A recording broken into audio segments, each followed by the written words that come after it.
Kena ben dadi wali syarat nyifati Allah sing permanen. Ketika Allah mensifati dirinya Al-Hadi, zat yang memberi petunjuk, maka sifat ini lazimah abadi ila yaumil. Maka apapun rusake dunya iki tetap akan ada orang baik ila yaumil. Bukan karena orang ini hebat, bukan. Wong zaman rusak kok tetap bukan. Karena Allah yang Al-Hadi. Sing hebat berarti Allah, bukan kita. Coba kita hidup di zaman akhir. Wong wedok do katokan cekak, fitnah kayak apa? Kayak apa fitnah kita di zaman akhir? Perkara apa dadi fitnah? Jagone ra dadi menteri geger. Nak jenenge dunya. Jadi jenenge dunya, tapi tetep do saleh. Wong ibadah tambah akeh kaji lo antri. Dal kaji 36 juta. Indonesia ku antri-antri puluhan tahun.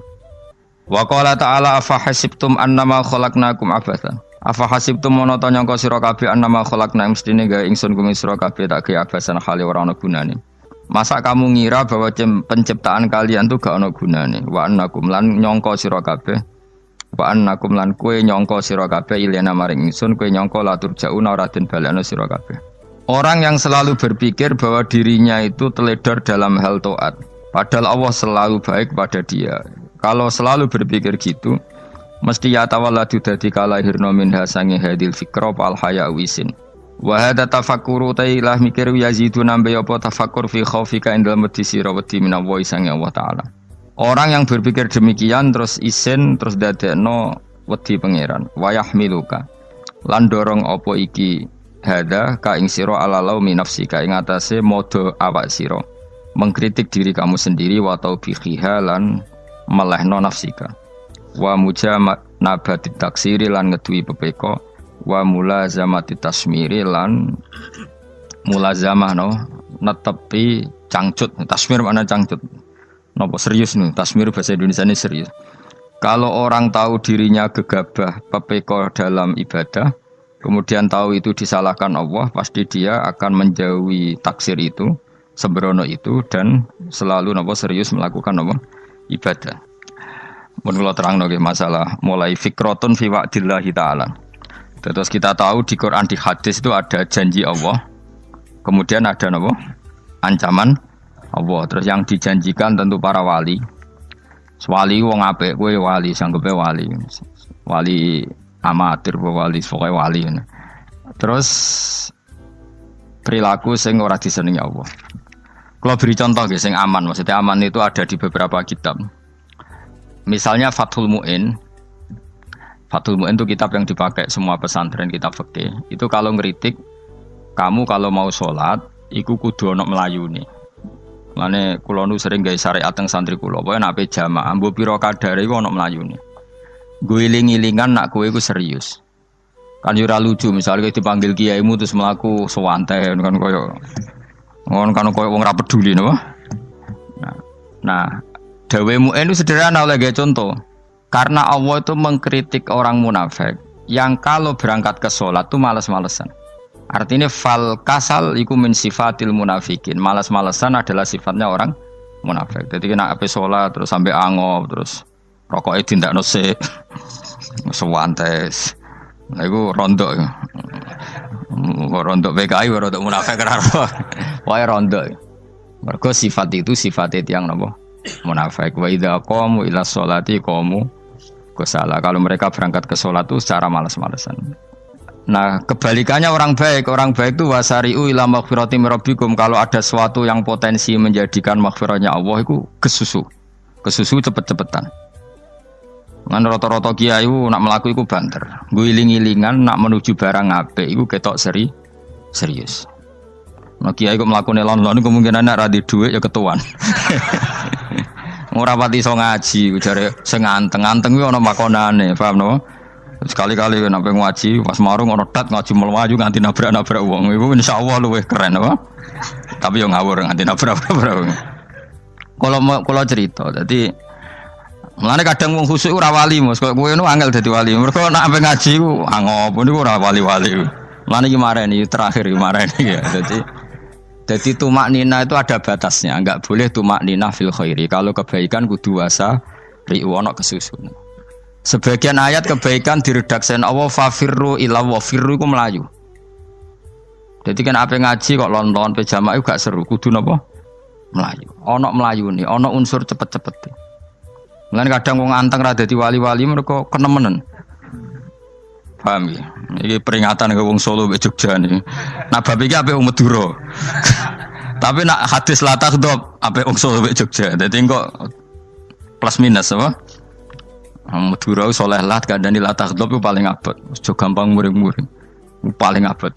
Lan kula di santri Madura kata tak kandhani pantangane hadisnya Madura la takhdhab. Mergo Madura paling susah nak disuruh menahan muring-muring. Nah wong Solo Jogja nak kon kesusu ra gelem.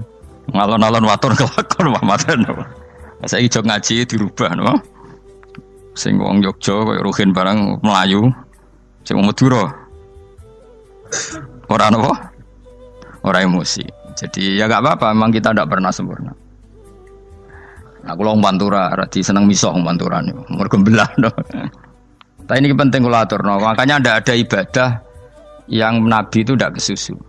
Bahkan saking kesusunya Nabi itu pernah ada kejadian dan ini nggak bisa ditiru secara fikih. Saya ulang lagi ini nggak bisa ditiru secara fikih. Ada air itu kira-kira ya hanya sekitar 100 meter. Tapi saya ulang lagi ini nggak bisa ditiru secara fikih. Nabi itu tidak wudu, tapi tayamum yang dekat sama debu di dekat kamarnya Nabi.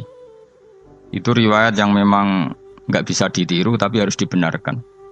Ketika Nabi ditanya kenapa engkau tidak menuju air itu, jadi saya tidak yakin sampai air itu. Padahal saya kesusu nang suci. Jadi saking inginnya Nabi nang apa? Nang suci itu sudah yang dekat tayamum saya tayamum. Tapi saya ulang lagi ini nggak bisa ditiru secara fikih. Karena kamu tidak akan hadir kayak Nabi. Makanya ini tak peringatkan kamu kan tidak akan hadir. Meniru aku kira iso, meniru Nabi itu baru iso. Iso Gus nak nyuruh yang jajal maca kitab koyo aku nak melengkar kabeh. Jadi Nabi pernah ngalamin itu ya. Jadi itu enggak sampai 100 meter ada air. Mungkin enggak sampai 50 meter bahkan. Tapi Nabi itu pas panik. Mungkin saking hadirnya pada Allah ingin posisi suci. Itu apa itu? Tayamum. Ketika ditanya al-amru asra'u min dzalik. Urusan bisa lebih cepat timbang itu. Saya pernah ngalami seperti itu tapi tidak se ekstrim tayamum. Wudu pakai aqua, pakai. Jadi saya pernah di mobil kemudian saya pas usul, mobil tak suruh berhenti terus saya wudu pakai air aqua. Padahal ya dekat masjid ya dekat. Karena kadang tadi kepanikannya orang-orang dekat Allah itu beda. Itu pokoknya butuh asro, butuh melakukan apa sesuatu yang cepat. Ada contoh lagi yang lebih ekstrim. Ada ulama punya baju dua karena orang Arab kalau pakai pakaian kan celana terus sarung baru apa? Jubah. Makanya orang Arab itu biasa pakai lafaif apa berlapis-lapis apa pakaiannya. Ya pastinya pas kondisi ideal itu biasa lafaif. Ya kayak saya misalnya kan nggak pakai kaos karena orang priayi kan mesti pakai kaos baju. Cuma saya nggak pernah pakai jas dianggap nganten malah repot. Kalau disungkan, kalau di jas kuatakan. Gara-gara dianggap kiai roto-roto nak ngaji kan aku jas. Karena jaluk kan nggunginya. Wah bingung, bos ngekek iku niat sakake, Gus Bak ora jas ora kelar tuku tapi ya ora ro. Niate elek apik ya ora ro. Kemungkinane iku nganggep aku ora kelar tuku terus ngekeki. Itu berarti suudzon yang terlembagakan. Kemungkinane ya saking takdime wae kepengin kiai ini duwe jas. Utawa kemungkinane nih Gus Bak iku lho mau ben dikekno wong ra jelas-jelas ya. Enggak ngerti dan ndak perlu dikonfirmasi ben supaya ngamal. Lah kiai ini lagi wudu, wong Arab lagi adus ning hammam. Hammam itu pokoknya dhisik kan ana pemandian umum sekarang sama lah di. Pas di pemandian umum itu beliau ditunggoni santri nih, mulai dulu ya memang ada adat ya kalau kadang kiai tindak itu di daerah santri nih. Aku ora ragam daerah Mustofa, lah mlakune gede malah lara kabeh. Jak ning bandara iku sing roh terminal A1 ya aku, ndekne tiket ya aku lha derekno malah aku sing derekno akhirnya. Sembrono. Seloro kabeh diden. Opo ora ro. Swarga ya ora ro, sampeyan nak tuntun ya ora ro. Singkat cerita, si kiai tadi dengar fulan saya minta baju karena yang miskin ini di dalam kamar mandi itu mestinya ya udah.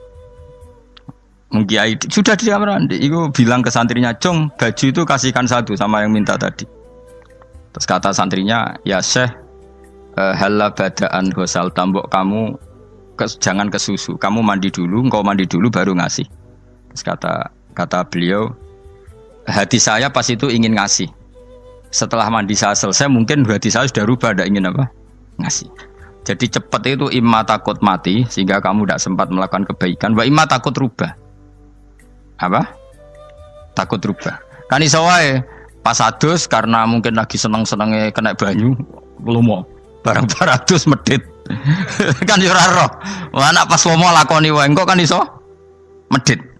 Atau pas sampai lomo wis mati. Potensi jadi kita ini mengejar waktu mati dan mengejar berubahnya pikiran apa?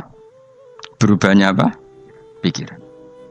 Pokoknya walhasil dalam semua kebaikan teksnya Quran tuh fafirru ilallah, lari. Firor itu maknanya apa? Lari. Itu yang saya minta lah. Jadi apa tradisi tertentu. Tapi memang tradisi tumak nina itu bagus. Saya hormat sama orang Jogja, Solo, Magelang tuh hormat. Tradisi tumak nina itu bagus. Tapi kadang kenemen. Karena ada momen di mana kita harus ke susu. Misalnya kebakaran kan ke susu. Kalau takut kebakaran saja kita harus ke susu, apalagi ini kebakaran rokok, spring, itu lari. Ya, jadi ini kita harus fair. Makanya guling-gilingan. Saya tuh kalau manggil santri kok kurang lari itu tak marahin. Bukan karena saya ingin bikin syariat. Kalau mau jamaah gitu, sa'i samu kudu mlakune iku beda. Makanya sa'i itu kan maknanya melaku kecil. Itu hebatnya Islam. Tawaf itu kan yang 3 kali pertama itu disuruh romal itu lari-lari apa? Kecil. Sa'i juga sama. Itu guling-gilingan kita ndak boleh sowan pangeran dingin-dingin saja. Mangkelo lho. Cara pangeran terus ana wong tawaf mlaku mbek angop terus santai. Iku bangune apa ibadah, kangen aku ta ora kok saenake dhewe. Tapi nek melayu kan seru. Apa? Senajan wis ketemu pangeran Gusti paringi sugih wis ngono lah pokoke. Ya ora kurang ajar melayu ku susu jebule jaluk ya apa? Sugih. Ya eling-eling ya. Jadi ini kula suwun lah. Tapi ora 100 gebut mlaku 120 iku ngawur nek iku. Pokoknya ana kesusune lah, entah berapa kadarnya itu ana. Mergo istilah pangeran apa? Wasari'u bergegaslah. Ya apa? Makanya Nabi dulu pinternya gitu. Ada Bani Sulaim, Bani Ghifar itu punya adat tumak nina. Itu sama Nabi dipuji. Adat kamu bagus tumak nina, tapi dikurangi tumak ninahnya kalau dalam kebaikan harus ke susu. Ada daerah yang temperamental. Dikandani Nabi la taghdab. Ya sama seperti di kita kan. Orang Madura di bab musyaroah ilal khairat mungkin bagus, tapi di la taghdab kurang.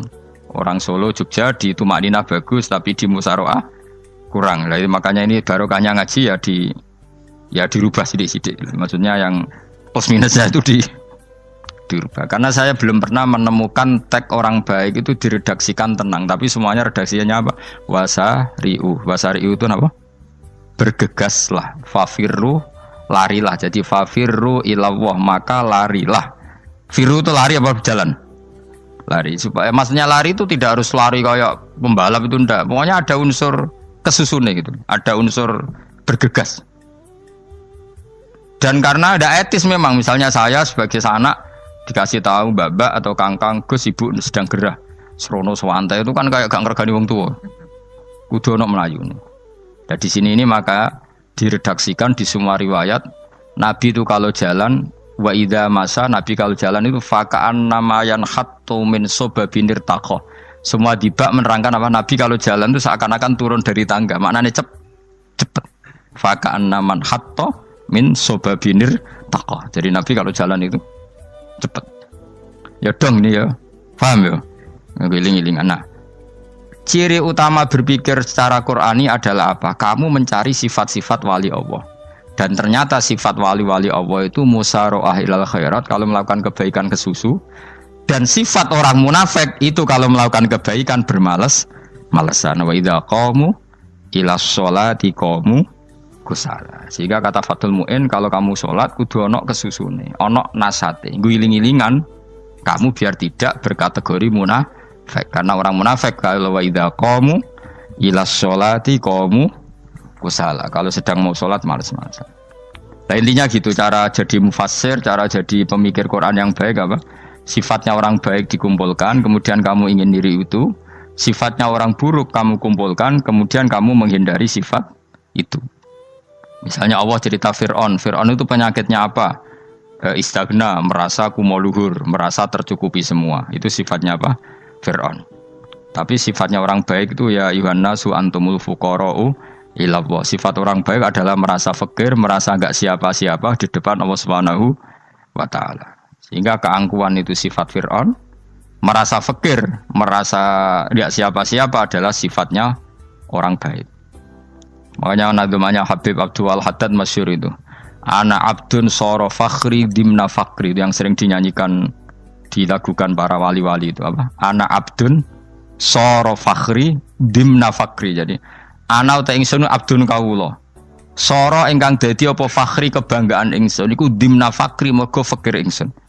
Jadi saya ini hambamu ya Allah, yang sebagai kebanggaan saya adalah saya selalu butuh kepada Engkau. Karena ciri utama orang jelek adalah hidup seakan-akan enggak butuh sama campur tangannya Allah Subhanahu wa taala. Kalau saya punya uang pasti senang, punya jabatan pasti senang. Saya jadi menteri mesti beres semua, saya jadi gubernur beres semua. Merasa bisa semua itu min sifati Fir'aun, itu sifatnya Fir'aun. Tapi kalau kamu jadi menteri, jadi gubernur, saya tidak siapa-siapa tanpa pertolongan Allah. Saya kiai pun tidak bisa apa-apa tanpa pertolongan Allah. Saya orang baik pun tidak mesti dijamin baik terus tanpa pertolongan Allah, sehingga selalu la haula wala quwata illa billah. Saya bisa menghindari maksiat ya karena Allah, bisa melakukan taat juga karena Allah. Nah, orang yang seperti ini itu jenenge ana abdun soro fakhri dimna fakri. Saya ini adalah hamba yang menjadi kebanggaanku adalah karena saya selalu fakir, selalu butuh kepada Engkau. Ini penting kalau terangkan, jadi supaya orang terbiasa. Lan kula seneng ngaji ini paling seneng. Kenapa saya ngaji seneng? Karena tadi kebaikannya Allah, nikmatnya Allah saya omongkan. Sehingga dengar orang banyak bahwa Allah itu baik. Allah itu zat yang kita tuju. Allahus Somad. Jadi kalau saya jadi wali karena di kamar 40 dino, paling terkenal wali. Terus wong salam template yo ndongakno. Terus untung aku. Agama ora untung blas. Lan cara bapak wali be ulama iku mulya ulama. Wali iku nak terkenal wali paling banter wong sowan nggo gula sing untung ndekne. Tapi kalau ulama menerangkan kebaikan, orang dengar semua, akhirnya Islam menjadi siar. Mana bodoh-bodoh tadi wali ulama, ambek wali ku ya dhuwur ulama. Mbok ambek kuwe dhuwur kuwe mergo ora ono makome itu sih. Terbang kan cepet koyo kapuk, tapi cebloke tok laut. Wong nek ora di makom iku koyo kapuk. Terbangnya cepet, tapi gak tahu jatuhnya di mana. Dieling-eling ya, dados kula suwun sangat. Selama ini adat kita buruk. Nak nyongko anteng apik juga anteng fil khairat. Ketika kebaikan pun respon kita anteng, tidak boleh. Dalam kebaikan harus musaroah, harus apa? Musaroah. Musaroah itu kesusu. Nah itu makanya filosofinya apa? Kalau tawaf pertama juga kon cepet. Sa'i namanya ya sa'i. Sa'i maknanya apa? Lari-lari kecil. Jadi kalau bahasa Arab itu masya yamsi masyan itu jalan biasa. Kalau sa'a yas'a sa'yan itu jalan agak lari. Makanya darani sa'i. Kau oleh sa'i kok leha-leha ora oleh. Tapi aja terus numpak skuter balapan yo aja. Kula bingung mbek wong saiki. Nah wong sepo numpak skuter pantes saiki sing nom-nom lah do numpak skuter. Terus nek sing wengkek pasangan suami istri skuteran bung tuaf. Aku wis kodho malaikat mbarno aja tampa. Mangkel wong. Lagi ini sing hafal Quran ngalim diselipi ya perkara ade kono kanggo skuter. Aduh maten. Ijek enom nak tuwekno tak malu. Ijek enom kan. Iku wajib mbok pasutno kan. Pasute wong fikir mandi yakin. Wah, enak wis yo terlalu senajan to sah tapi terlalu ijek enom. Wadon kebualapan serwet pasti. Piye karepe Arab Saudi ngono diolehno. Cara kula penguasa Arab sing tuwek tok meh mati tak oleh sing nom-nom tutuki ngono. Tapi yo pancen yo sana saya sah sekedar sah. Tapi terlalu. Mosok sowan pangeran nganggo skuter muter. Nah, sembrono. Yo coba lakoni kok awas yo. Kecuali guys tuwek meh mati wis ngono. Tuwek tok ora meh mati yo aja. Aneh-aneh. Ya maksudnya kesusu orang ngono iku. Tok budi wae. Wa minha anta tafakkar nggih. Eleng-eleng nggih wae nggih napa sifatnya orang baik yang di Quran itu kita pelajari lalu kita tiru. Misalnya sifatnya orang baik termasuk apa itu ala inna auliya Allahi la khaufun alaihim wa lahum Tidak pernah punya rasa takut, rasa gelisah itu harus kita tiru. Karena kalau kita punya rasa gelisah itu biasanya lama-lama agak ridho, bek kodok, kodar. Itu kudu ceria. Lu kalau sebagai manusia sering susah, tapi saya paksa, susah itu saya hilangkan. Karena kalau saya rasakan susah terus, lama-lama saya agak ridho, bek kodok, kodar. Makanya saya paksa, seneng tak paksa. Sesuai kulino. Nganti kalau saat ini rasa susah. Di murid kira jelas sudah rasa susah. Sangking apa? Nah kiai kan susah. Aku di murid wakai, Gus tua pikir tak serat jelas. Goblok cara aku kiai ngono. Ora usah ngono. Zaman akhir ana wong ngaji go kitab wis hebat. Ana ngrungokno ngaji wis hebat. Ana ora paham tekone majelis wis hebat. Lah nek paham teko kan wajar, kira paham kok teko kan luar biasa. Nak ana penikmat ngaji paham biasa. Ini gak paham kok teko. Wae guyu iso. Guyu hebat itu, hebat. Hebat. Nah, ono menteri dilantik guyu wajar, ora menteri rapo kok guyu. Iku kemungkinane loro, saking waline saking gedenge iku semua. Pokoke seneng ibadah. Mergo sifate wali iku la khaufun alaihim walam, ndak ada rasa takut, ndak ada rasa susah. Lho kula sebagai manusia kadang ya khawatir. So anakku nasibe piye, putuku nasibe piye. Tapi aku anggere eling saya ada ya karena Allah. Dan saya punya rezeki karena Allah. Orang lain di sana banyak orang kaya, padahal gak anakku. Berarti yang menciptakan kaya itu tidak saya. Buktinya orang lain yang gak anak kita kaya banyak, sukses banyak. Kenapa kita menjadi seakan-akan pelaku sejarah? Kadang orang kan berpikir, ya akhirnya orang mesti maslahat dan kamu. Pas minta itu karena tomak kamu, hadun nafsi kamu, serakah kamu, tapi nggak tahu diri, pantas taura dengan permintaan. Kayak gue misalnya jongo jadi wali, ini soalnya tersinggung, bocor atau tirakat atau jalur jadi wali. Tapi gak dongo ya Allah tersinggung. Kere ra tau dongo. Jadi orang kalau ndak wali itu sudah keliru terus. Yen kok di sepuro, tapi tak kira iku akeh. Akeh salah. Ya jajal ke dongo koyo wali kok sabda Qadir Jilani. Kira-kira Allah tersinggung ngopo nyembah. Kira-kira tersinggung. Tapi misalnya kira tau dongo kepengen koyo Imam Syafi'i, Allah tersinggung. Bocah ora di idola. Terus piye Gus?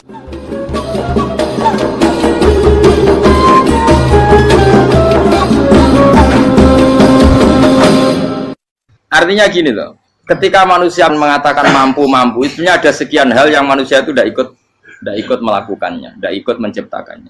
Misalnya kue nyuber, supiranem enak, punya pengalaman, tidak kecelakaan karena apa? Nyuber kue enak, mobilku normal, mobilmu normal lah, tewabrak mobil yang mabuk, apa? Nah di sini ini manusia dituntut, diingatkan terus, kamu itu butuh Allah, rahmat Allah itu yang melindungi kamu, bukan keahlian kamu, bukan kecakapan, karena tanpa itu semua tidak bisa, semuanya Allah. Ya, tapi manusia tadi gara-gara misalnya tadi mobilnya normal, dia punya keahlian nyupir, terus mengklaim kalau keselamatan dia itu karena hati-hatinya dia, karena mobilnya normal. Padahal ada sekian catatan yang menjadikan dia selamat dan semuanya itu kudrahnya Allah Subhanahu wa Ta'ala. Misalnya gak ditabrak wong mabuk, gak ono gempa, gak ono bumi merekah. Misalnya kita pintar nyupir lah, terus bumi memangap, terus kita kecemplung nggak apa-apa. Kemudian daerah-daerah kayak ya rasa tak sebut nomor orang. Kira tahu muka siapa ya, bener mari tahu sebut nomor yang ngeri. Intinya Indonesia ora aman, tapi kita tenang aja satunya ora aman kabeh, ora sing aman. Ora usah kuwatir likuifaksi, ora usah kuwatir meteor jatuh, kabeh ya potensi napa? Potensi semua. Sehingga ini sedikit saya ijazahkan. Suatu saat kata Rasulullah, saya ya Mu'ad melihat kamu hanya sejengkal di depan para ulama ketika nanti di akhirat. Terus Mu'ad tanya, Rasulullah tanya, kenapa kamu hanya satu jengkal dengan derajatnya para ulama ketika sowan Allah? Terus jawabnya Mu'ad, kamu punya amal apa?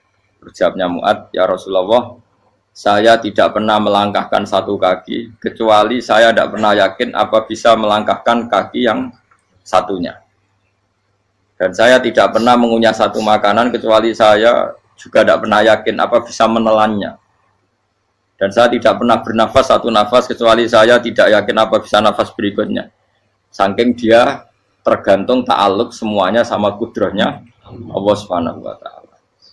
Kalau kita ini kan sok.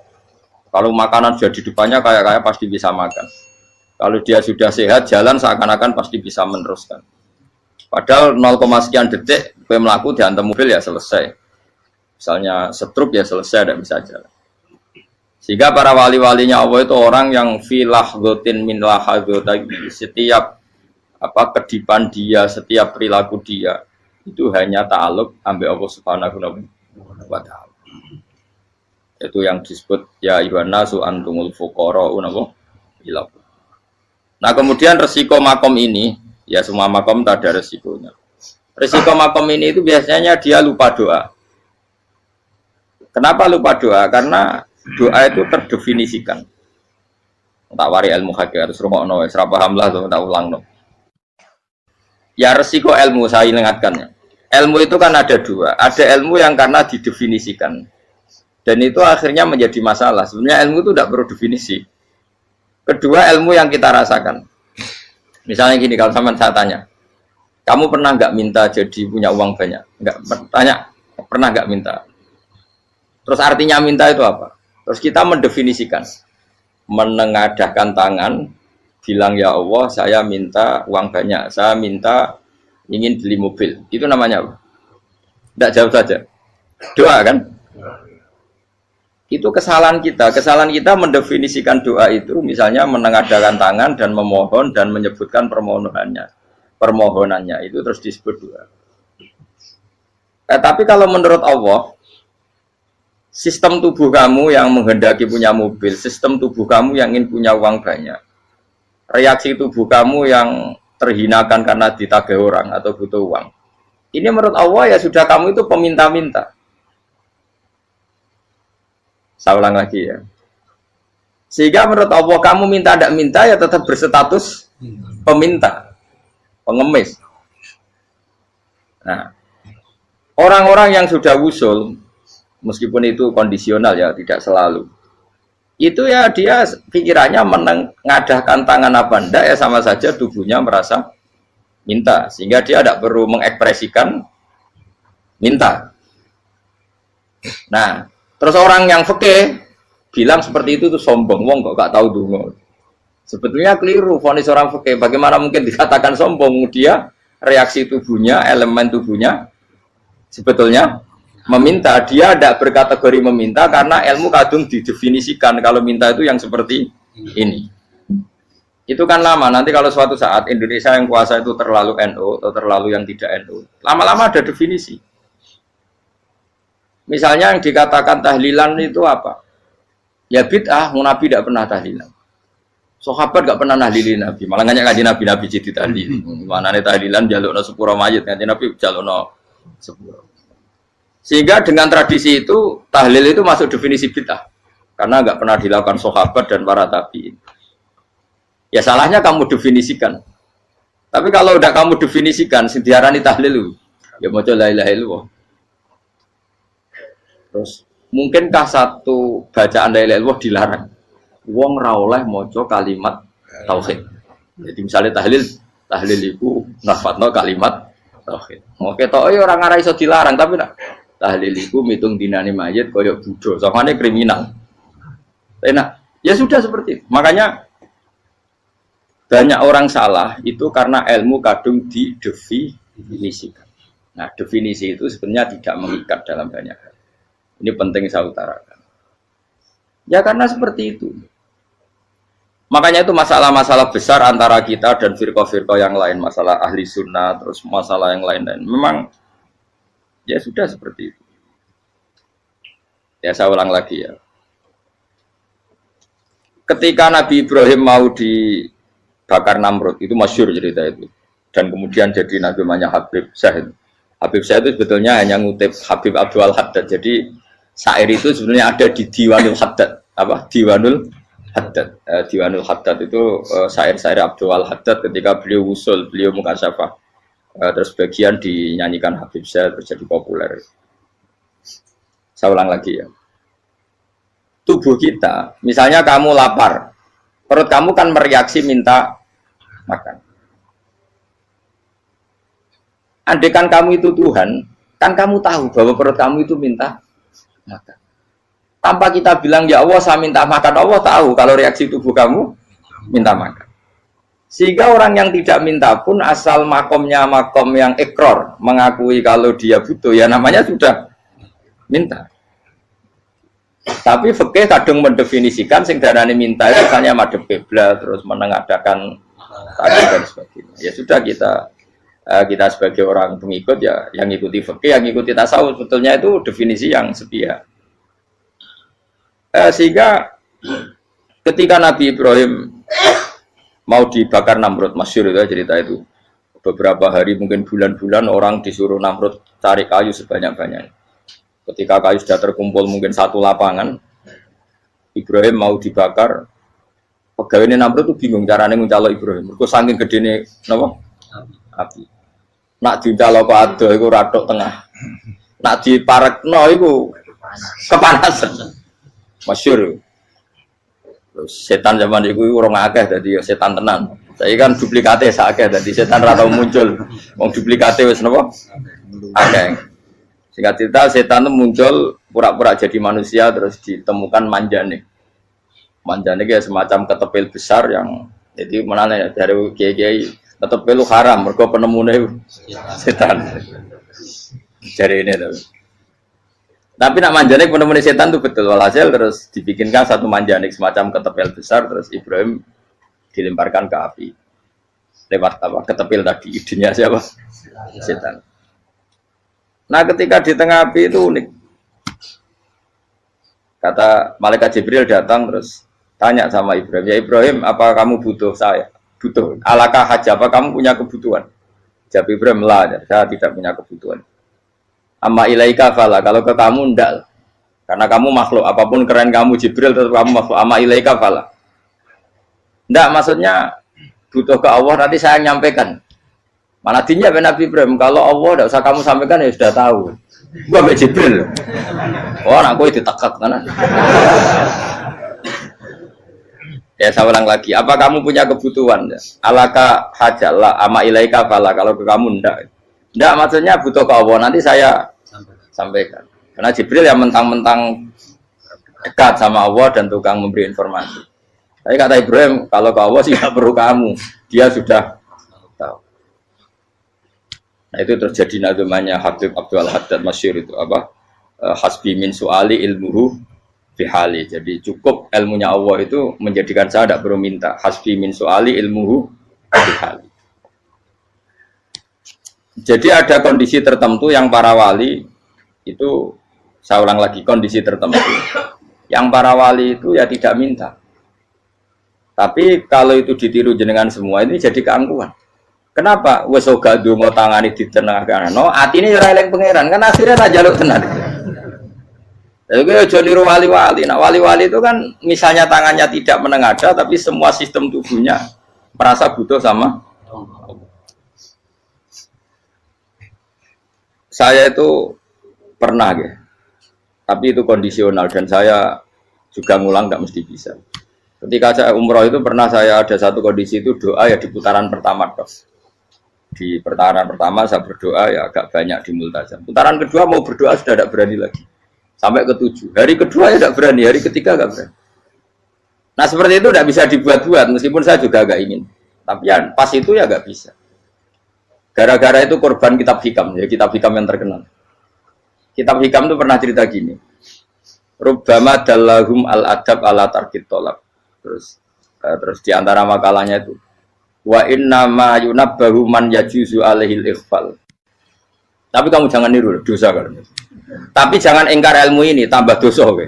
Jadi niru ya dosa, ingkar ya dosa. Jadi ada seorang wali kata hikam. Kadang-kadang seorang wali itu mau doa diulang itu sungkan. Kenapa? Yang perlu diingatkan tuh yang potensi lupa. Allah kan masih ingat doa kemarin. Lalu itu gara-gara saya sebelum umroh itu mensinau kitab hikam itu agar itu kok.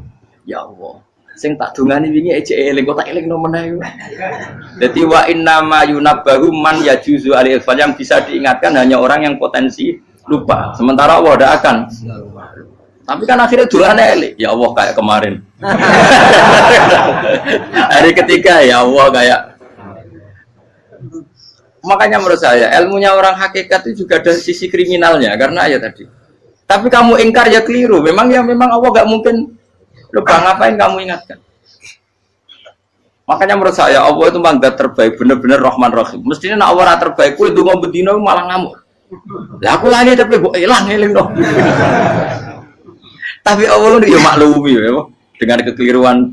Kita ini kan selalu keliru. Dongo terus ya keliru sebetulnya. Karena seakan-akan kan mengingatkan seseorang yang mungkin lupa. Wong Allah tidak pernah lupa kok, kamu ingetin terus. Atau kamu menggurui Allah, yaitu ya Allah nang sebadani kalau di duake, padahal nggak mesti maslahat bagi kamu. Duake orang mesti maslahat bagi kamu. Maka ada sekian contoh yang wali itu dibully pangeran. Saya sering cerita, banyak cerita wali itu dibully pangeran, digarap ya pangeran. Ini gara-gara salah itu. Saya pernah cerita dan itu ada di hikam betul di kitab itu. Ada wali itu tukang hamal itu manol di pasar itu tukang angkut. Jadi kalau ada orang bawa barang berat diangkut dia, terus misalnya kalau dulu mungkin ya ke kereta atau ke singkat cerita terus diupahi. Setelah dapat apa dia pasti pulang karena dia hanya butuh makan satu piring karena dia tirakat makan satu piring untuk ibadah 24 jam. Singkat cerita dia ngeluh ya Allah. Kamu tahu, engkau tahu, saya ini pecinta engkau. Saya ini hanya butuh makan satu piring untuk kuat sholat. Tapi kenapa harus jadi juru manol? Berilah saya rezeki yang tanpa kerja. Nah, selang sekian hari dia dituduh maling. Terus di penjara, terus dapat rezeki tanpa kerja. Dia ya Allah kenapa jadinya gini? Kan kamu minta rezeki tanpa kerja. Ya itu penjara itu rezeki tanpa kerja kan. Jadi Allah memperlakukan para walinya itu memang unik. Ya kadang dibully. Sehingga dalam cerita-cerita kenabian, kata Qadiyat itu, nggak ada orang yang sering dibully Allah kayak nabinya. Karena nabi itu orang yang dicintai Allah. Jika salah sedikit saja itu, cara pangeran, cara kampus itu digarap, pokoknya dipelonco, pokoknya salah sedikit. Misalnya begini, Nabi Yakub itu kan nabi. Dia mungkin nyon jauh nggak tersadar, nyembelih apa itu anak sapi itu di depan indukannya. Ya beliau mungkin spontan saja, Pak. Kalau kamu yang melakukan pasti tidak ada hukumannya karena Allah tidak pati peduli sama kamu sudah lah. Artinya nggak peduli salah pantas saya nggak jelas ya gitu. Tapi ini Nabi. Ketika itu terus indukannya sapi tadi ya Allah Yakub itu kekasihmu. Saya tidak berani sama dia karena dia kekasih. Tapi saya tetap menuntut keadilan. Dia harus merasakan susahnya dipisah dengan anak. Meskipun dia tidak nuntut rasanya roh anak sebelah itu tidak se ekstrim itu. Sapinya itu hanya nuntut ya Allah dia harus merasakan sakitnya terpisah dengan anak. Akhirnya Allah menciptakan Yakub mengalami terpisah dengan Nabi siapa? Yusuf. Itu kalau kata Qadiyat, itu kalau yang melakukan tidak Nabi pasti nggak dibully Allah, dibiarin. Karena Nabi ini yang melakukan. Nah. Terus ini Nabi Yusuf lagi mana rasa daftar wali berat. Nabi Yusuf itu di penjara itu karena terdolimi apa karena memang dia salah? Terdolimi. Dan Nabi Yusuf itu Nabi. Nabi Yusuf itu Nabi betul memang benar-benar. Meskipun ganteng dia Nabi. Syaratnya Nabi ganteng kira-kira mlebu. Nabi itu harus ganteng, nggak boleh. Nabi elek ora oleh. Karena Allah isin di kekasih kok kriting elek. Allah ya di selera. Kabeh Nabi mesti yang paling ganteng di kaumnya, yang paling nasab. Enggak boleh Nabi kok pesek, kriting, enggak boleh. Tapi kalau sudah jadi orang soleh boleh kan. Tapi kalau Nabi enggak boleh. Nabi Yusuf bukan, masyhur kan cerita Nabi Yusuf dengan siapa? Zulaikha. Dan belum ada orang dalam keadaan darurat masih cerdas kayak perempuan. Jadi singkat cerita, ketika Yusuf diajak Zulaikha selingkuh enggak mau kan keluar dari kamar. Dalalah kebetulan wa alfaya sayyidah rajal. Itu si Zulaikha tadi spontan langsung bilang, wahai suamiku, apa hukuman orang yang ingin menodai keluargamu? Itu wong wedok. Padahal dia agak terencana, dia pun nggak bayangkan kepergok suaminya. Itu dalam keadaan kepergok itu masih cerdas. Suamiku, apa hukuman orang yang mau menyelingkuhi keluarga Anda? Singkat cerita suaminya murka, terus Yusuf di penjara, terdolimi. Ketika di penjara, kemudian Yusuf punya keahlian mentakwil apa? Mimpi. Kan tadi suaminya Zulaikha itu tidak sampai raja ya kira-kira PM atau menteri. Raja itu punya mimpi yang bisa nakwil itu hanya Yusuf. Singkat cerita terus utusan raja datang ke Yusuf dan takwilan Yusuf terbukti benar.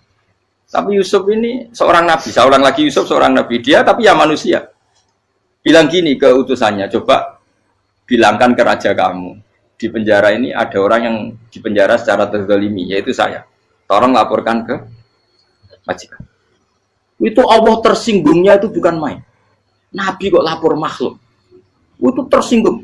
Nah, kowe kan gak piye. Kowe ngajakno proposal ya ora piye-piye. Wis pokoke Allah mek kowe wis ra piye-piye wis. Wong sampean swargane ya ora langsung wae ngono. Pokoke kira-kira kan sudah gak perlu ditegur. Makanya fa'an sahu syaitanu dzikra rabbi fala bisa fi sijni bid'asin.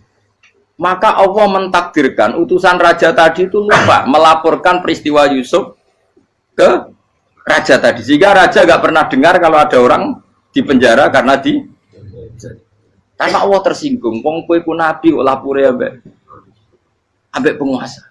Ngono tok iku wis Allah tersinggung. Karena dia nabi, gak boleh nabi lapor makhluk. Jadi Allah itu dengan nabi itu sangat-sangat sensitif. Sangat-sangat sensitif. Ya begitu. Terus cerita yang terkenal, meskipun ini nggak ada di Quran, Nabi Musa. Nabi Musa itu pernah sakit gigi. Karena dia mentang-mentang kalimullah, orang yang sering komunikasi dengan Allah, minta ya Allah, tolong tunjukkan obat gigi saya itu apa. Singkat ini sama Allah dikasih tahu. Kamu ngunyah suket ini, gitu. rumput ini kamu kunyah, nanti pasti sembuh. Karena resepnya dari Allah ya pasti mujarab, kan nggak ke dokter. Singkat ini dikunyah terus sembuh. Suatu saat dia sakit gigi lagi, nggak konsultasi lagi karena masih punya resep tadi, kopian apa? Resep. Dia datang nyari suket yang sama, dikunyah tambah sakit. Tanya sama Allah, ya Allah ini kan resepnya yang sama, kenapa tambah sakit? Kata Allah, kamu itu kekasihku. Roh nak sing ngobati ku aku ra suket sembrono. Semenjak itu Nabi Musa ra pernah resep lagi sudah. Andikan tuh kamu, pasti Allah juga gak tersinggung. Makanya kata Qadiyat, kenapa para nabi sering ditegur itu bukan karena Allah murka, nabi itu beda. Jadi kesalahan kecil atau apa-apa yang menurut kita ada salah itu untuk nabi salah. Makanya di ahli sunnah ada kaidah apa? Mimba bihasanatil abror sayyi'atul muqarrabin. Pernah dengar kaidah apa? Mimba bihasanatil abror sayyi'atul muqarrabin. Sesuatu kalau dilakukan umumnya orang itu hasanah atau kebaikan, tapi kalau dilakukan para nabi itu salah. Karena apa ya? Saking dekatnya dengan Allah. Saya ulang lagi apa? Mimba bihasanatil abror sayyi'atul muqarrab. Jadi nabi itu beda. Nah, para nabi itu orang-orang yang ngalami fikir yang doa resmi kayak siapa tadi? Definisi fikir ya sering. Kayak definisi orang tasawuf yang sering. Sehingga ketika Nabi berdoa, ya memang secara disiplin ilmu yang namanya berdoa, ya minta Allah dengan mengadakan tangan. Ketika enggak berdoa, karena Nabi sadar Allah tidak perlu diingatkan lagi, pasti masih ingat. Gitu. Jadi dua-duanya benar terus. Makanya Nabi itu lam yazal fitaroki, Nabi itu selalu naik derajatnya. Karena pas minta ya benar, pas tidak minta ya. Tapi kamu jangan niru, dosa kan. Tapi jangan ingkar ilmu ini, tambah dosa. Jadi niru ya dosa, ingkar ya dosa. Jadi ada seorang wali kata hikam, kadang-kadang seorang wali itu mau doa diulang itu sungkan. Kenapa? Yang perlu diingatkan itu yang potensi lupa. Allah kan masih ingat doa kemarin. Lalu itu gara-gara saya sebelum umroh itu mensinau kitab hikam, agar itu ya Allah, sing tak dungani wingi eling kok tak eling nomen ae. Dadi wa inna ma yunabbahu man yajuzu alil fal, yang bisa diingatkan hanya orang yang potensi lupa. Sementara Allah tidak akan. Tapi kan akhirnya doanya elik, ya Allah kayak kemarin. Hari ketiga ya Allah kayak. Makanya menurut saya ilmunya orang hakikat itu juga ada sisi kriminalnya karena ya tadi. Tapi kamu ingkar ya keliru. Memang Allah gak mungkin lupa, ngapain kamu ingatkan. Makanya menurut saya Allah itu mandat terbaik, benar-benar Rahman Rahim. Mestinya nak Allah terbaik, kulit dungo bedino malah ngamuk. Lah aku lali tapi mbok eling dong. Tapi Allah itu ya maklumi ya, dengan kekeliruan. Kita ini kan selalu keliru, dongo terus ya keliru sebetulnya. Karena seakan-akan kan mengingatkan seseorang yang mungkin lupa. Wong Allah tidak pernah lupa kok, kamu ingetin terus. Atau kamu menggurui Allah, yaitu ya Allah nang sebadani kalau di duake, padahal nggak mesti maslahat bagi kamu. Duake orang mesti maslahat bagi kamu. Kalau kamu turun terus, pas minta itu karena tomak kamu, hadun nafsi kamu, serakah kamu, tapi nggak tahu diri pantas taura dengan permintaan. Kayak gue misalnya jongo jadi wali, iso Allah tersinggung, bocah atau tirakat atau harus jadi wali. Tapi gak dongo ya Allah tersinggung. Kere ra tau dongo. Jadi orang kalau ndak wali itu sudah keliru terus. Ya kok di sepuro, tapi tak kira itu akeh salah. Ya jajal gitu ngajak wali kok sabtu Qadir Jilani. Kira-kira Allah tersinggung ngapa nyembadani? Kira-kira tersinggung. Tapi misalnya kira tahu dongo kepengen kau Imam Syafi'i, Allah tersinggung. Bocah ora di idola. Terus piye Gus? Piye kadung salah biasa wis. Wis bakat salah no. Bakat salah. Ini sedungane sing gampang ae mesti bener Rabbana dzalamna anfusana wa lam taghfir lana wa tarhamna lanakunanna minal khasirin. Saya pernah punya kitab dan kitab itu menurut saya luar biasa. Bahkan ketika adu bully itu, adu cara mahasiswa itu kayak pelonconan itu. Nabi sama Nabi pangeran itu dan itu sekali yang satu salah melakukan disiplin ilmu pangeran itu degradasi. Dan Allah memang mengancam gitu. Kalau kamu melanggar ini, la biton namin diwanin nubuah. Nanti la amkuan namin diwanin nubuah. Kamu saya hapus dari buku kenabian. Tes-tesannya ya lucu. Biasanya begini. Kata Nabi Musa kan ditanya. Ketika dia khutbah ditanya orang. Siapa orang paling alim ya Nabi Allah? Sekarang orang paling alim itu siapa? Nabi Musa jawab, saya kan. Ya itu Allah tersinggung karena wong kok mletene ngono. Tapi andai kan Nabi Musa kok jawab Fauzi, itu salah, tambah salah meneh. Atau enggak Ruhen, malah salah meneh. Tapi jawab Musa ya salah. Saya Gusti, saya kan. Orang paling alim siapa? Saya. Allah memperingatkan Musa, ada seseorang yang lebih alim ketimbang kamu. Coba kamu harus ketemu dia. Ketemu singkat cerita ketemu Nabi siapa? Khidir. Terus dalam 3 sesi ini, 3 babak ini buli-bulian. Nabi Khidir itu dalam 3 babak ini selalu kelihatan salah. Di antaranya adalah cara sekarang ya mungkin di gonjak sepeda motor atau perahu kalau dulu yang menggratisi dia numpangi sepeda motor malah spionnya dicopot. Spionnya dicopot, dirusak. Tapi Musa kan terus sudah digratisin malah rusak yang motornya yang apa? Menggratisin. Nabi Khidir masih tenang. Kamu tidak paham. Ya, Nabi Khidir mesti tidak kamu tidak paham. Itu kata syurrahul hadis termasuk Ibnu Hajar al-Asqalani bilang ini. Setelah itu kedua membunuh anak kecil. Musa tambah marah. Anak yang belum punya dosa kok kamu bunuh. Sampai 3 kali ada 3 peristiwa. Itu kata syurrahul hadis. Andai kan Musa kok diam tidak protes, maka dia akan disalahkan Allah. Karena dia berarti membiarkan kemungkaran di depan matanya tanpa reaksi. Jadi sebetulnya ketika Musa berontak itu Nabi Khidir, Nabi tenan gitu. Jadi itu kan unik. Tapi berontak itu disalahno. Jadi angel sandi tes-tesan jadi Nabi itu ya angel.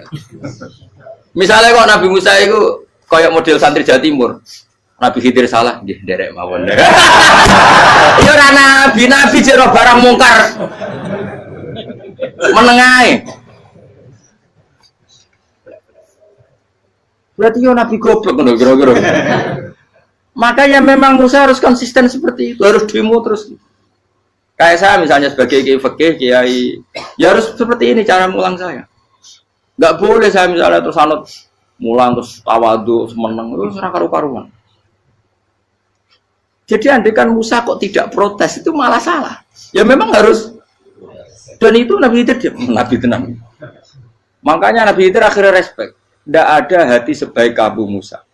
Risi itu gak nyaman ketika melihat kemungkaran. Jadi itu sebenarnya poin. Tapi lucunya Nabi Khidir ya nyalan. Takkan dari rasa kok amen takok.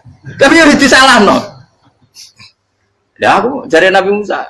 Ya jajal, gawe peristiwa meneh aku tak sabar rata kok. Bareng. Kon jajal neh. Bareng dijajal ya protes meneh. Bareng protes meneh, tinggal 1 kali kesempatan. Kowe takok meneh, wis ora dadi muridku. Dikasih kesempatan lagi, ya protes meneh dek umat. Tapi itu justru itu menjadi kelebihannya Nabi Musa karena syarat seorang nabi adalah al-musara'ah ila inkaril munkar kata Ibnu Hajar al-Asqalani. Syarat seorang nabi adalah secepat mengingkari sesuatu yang mungkar. Enggak boleh. Ya toh kan misalnya kita jadi murid terus gurumu itu gandeng artis atau gandeng penyanyi dangdut. Nggih nderek mawon. Jadi guru bener goblok ya. Tapi kowe ngloroi guru tersinggung. Ora roh hikmah iku. Kan bingung no. De guru ini gak bingung no. Soalnya kayak de guru jadab dorong Jawa Timur apa? Gurumu gandeng penyanyi dangdut. Reaksimu biasa saya takut. Ayo loh, nak elek kan gak iri. Biasanya nak elek itu iri. Sekarang Pak. Sing ayu, sing potensi iri. Kira-kira reaksi kamu itu milih derek mawon apa berontak? Gue nak gurumu wong alim mesti nak pas meneng muridku giyoblok gak sensitif. Roh barang mungkar dilakukan di depannya kok tidak reaksi, tidak protes, gak gebet tenang. Tapi lucunya guru mau nak protes ya gak duwe akhlak gitu. Guru lagi senengnya kok ora oleh. Nah Nabi itu kan buli-bulian. Jadi Nabi Khidir dengan Nabi Musa itu tepat-tepat. Karena dua orang ini sama-sama kekasih Allah. Itu Nabi Musa justru barokahnya itu dia tidak pernah kelasmennya di bawah Nabi Khidir. Semua ulama sepakat kelasmennya Musa tetap di atas Nabi Khidir. Sehingga yang berlaku ya tetap ilmunya Nabi Musa bahwa membunuh anak kecil tidak boleh, merusak perahu milik orang lain tidak boleh. Karena Allah tetap lebih respect dengan ilmunya Nabi Musa. Nabi Khidir tetap ilmunya nggak dipakai, meskipun dia disebut hakikat. Karena ilmunya Nabi Khidir ngani ngoyo, wong ape mutusno ngenteni nginceng loh mahfud. Lah sing iso iku sapa? Barang ra mungkin kok. Makanya Nabi Khidir terakhir menutup kalimatnya wa ma fa'altuhu an amri. Dzalika ta'wilu ma lam tasbi alaihi sob. Aku dhewe nglakoni iki ya ora roh, wis ditakdir nglakoni ngene wae. Dadi Nabi Khidir ya ora paham. Jadi wa ma fa'altu an amri itu terakhir kira-kira artinya saya sendiri tidak melakukan ini karena inspirasi saya sendiri atau keputusan saya sendiri. Tahu-tahu saya ditakdir melakukan. Karena pas itu Nabi Khidir disetting semuanya dengan ilmu hakikat, yaitu bayi tadi memang kutiba kafiron. Kutiba kenapa?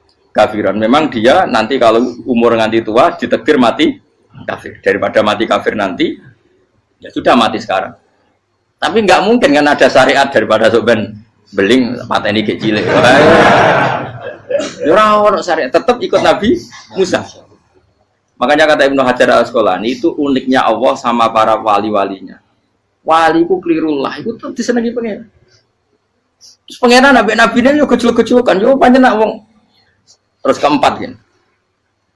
Tadi kan saya punya contoh 3, ini contoh keempat, ini terakhir. Kagian kok ilmu merah cukup, tetap malah bingung nggak? Nabi itu minggat itu boleh enggak? Tanpa pamit, minggat itu pergi enggak pamit itu boleh enggak? Enggak boleh. Rasulullah meskipun kayak apa disakiti di Mekah itu enggak pernah minggat, enggak pernah hijrah. Saya ulang lagi, karena butuh izin. Tapi Allah pernah punya kekasih yaitu Nabi Yunus. Nabi siapa? Yunus. Itu Quran meredaksikan ya abako. Abako itu terjemahnya apa? Minggat. Kalau pergi itu dahaba. Tapi ini Allah meredaksikan itu abako. Abako itu ya minggat. Nabi Yunus itu dakwah di daerah Nainua ya. Nainua itu ya Babylon sana. Kampungnya namanya Nainua. Ya daerah Babylon. Babylon itu kalau di geografis modern ikut Irak. Ikut mana? Irak. Jadi Kufah, Basra, Babylon. Terus siapa itu yang ngalahkan pasukan Yahudi dulu itu Buktanasor, Hebuket, Nasir itu ikut mana? Babylon apa? Babylon. Bama unzila alal malaka ini di Babila Harutama. Makanya kalau ulama-ulama melihat Irak kacau sampai sekarang itu tidak kaget. Irak itu ardun mal'unah kalau di kitab-kitab. Bumi yang memang sudah terlaknati mulai dulu. Sehingga ketika ada kasus Saddam Hussein sekarang itu ulama tidak kaget.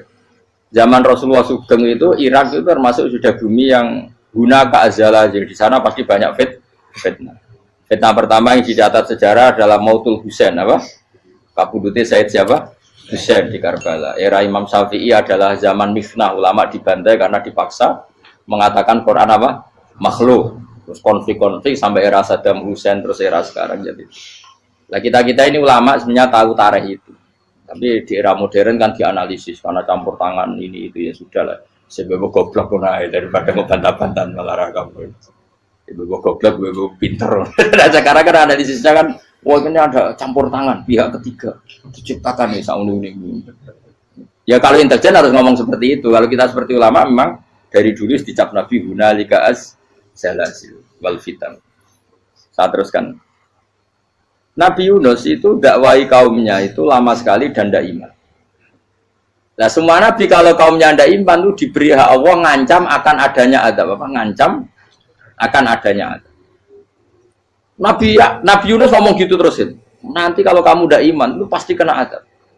Anggap saja dia ngancam gitu sudah berbulan-bulan. Singkat cerita, azab baru tinggal 3 hari lagi. Ayo nang iman, tinggal 3 hari lagi.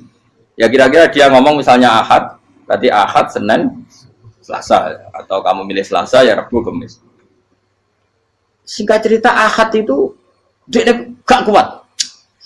Wah, semane kurang 3 dino kaumku tetap ora iman. Mangkel asem, minggat deh.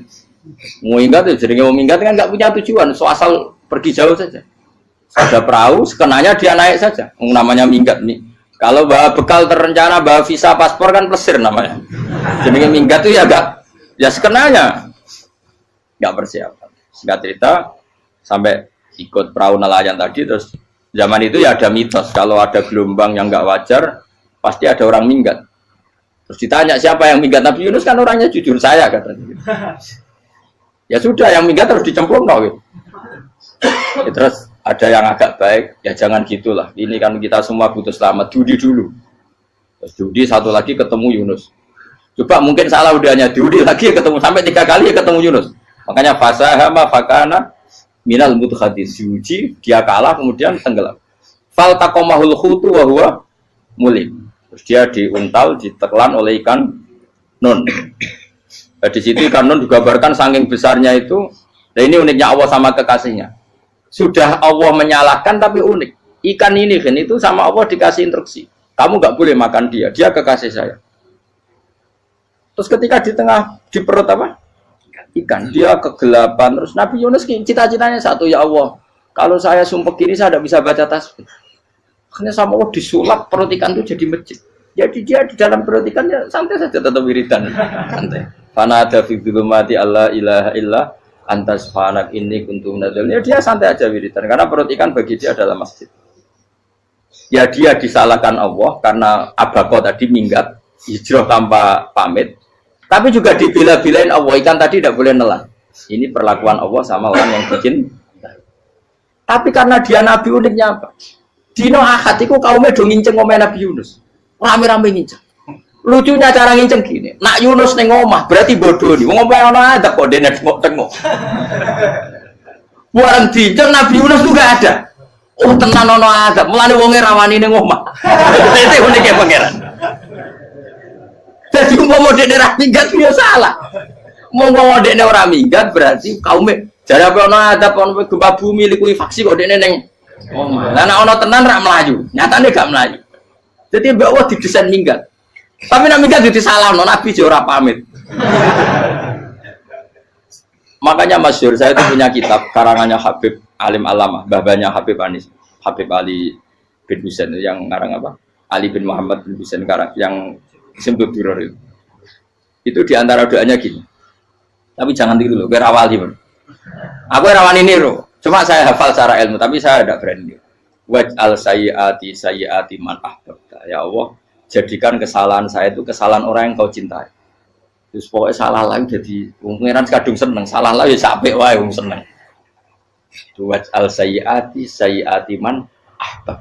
Terus kayak gue lah dimanja wong tuamu, anak paling disayang. Salah wae lucu. Kowe cah cilik. Kowe seneng cah cilik. Salah wae. Lucu. Mecano gelas ya lucu, tiba ya lucu. Tibane cah tuwek-tuwek. Bocah jelalatan mulane tiba. Nah itu barang kau nginceng omahe Nabi Yunus gak ono wong. Wah, berarti adab mau turun betul. Andai kan adab ndak jadi turun, pasti Nabi Yunus berani di tenang. Wes. Barang mulai malam Kamis, adab itu sudah kelihatan. Ada puting beliung, ada apa, sudah jelas pasti ada azab. Kaumnya yang lapangan tobat finish. Secara bal-balan menit-menit apa? Terakhir. Wah itu apa pengen ditompo tuh berarti. Wes gak sido tak azab bang kue tobat. Singkat cerita Nabi Yunus hari ketiga atau apa dia selamat. Pakai versi yang umum saja. Selamat. Faltaqamaul khutu bahwa falaula annahu kana minal musabbihin la bisa fi batni la yaumi yub'atsun. Akhirnya dimuntahkan sama ikan don tadi terus dia keluar. Barang keluar tanya-tanya kabar gimana kabar kampung Nenuwa baik-baik saja. Kabar awalnya mulai karena dia tahu kalau orang bohong itu dihukum mati. Padahal dia bohong katanya Kemis itu ada adab ternyata kampungnya baik-baik. Padahal baik-baiknya karena mereka Jadi masyarakatnya nyari dia karena mau iman. Si nabinya agak berani pulang karena nanti dihukum mati. Aku pangeran nabi kekasih itu dia. Pangeran ya bully gitu. Oh itu beda-bedaan. Wong kekasih pangeran. Aku yang kreatif itu langsung diadab. Jadi pangeran kekasih aku beda orang koyo. Akhirnya biar serawani mulai. Wah nak mulai aku disiksa.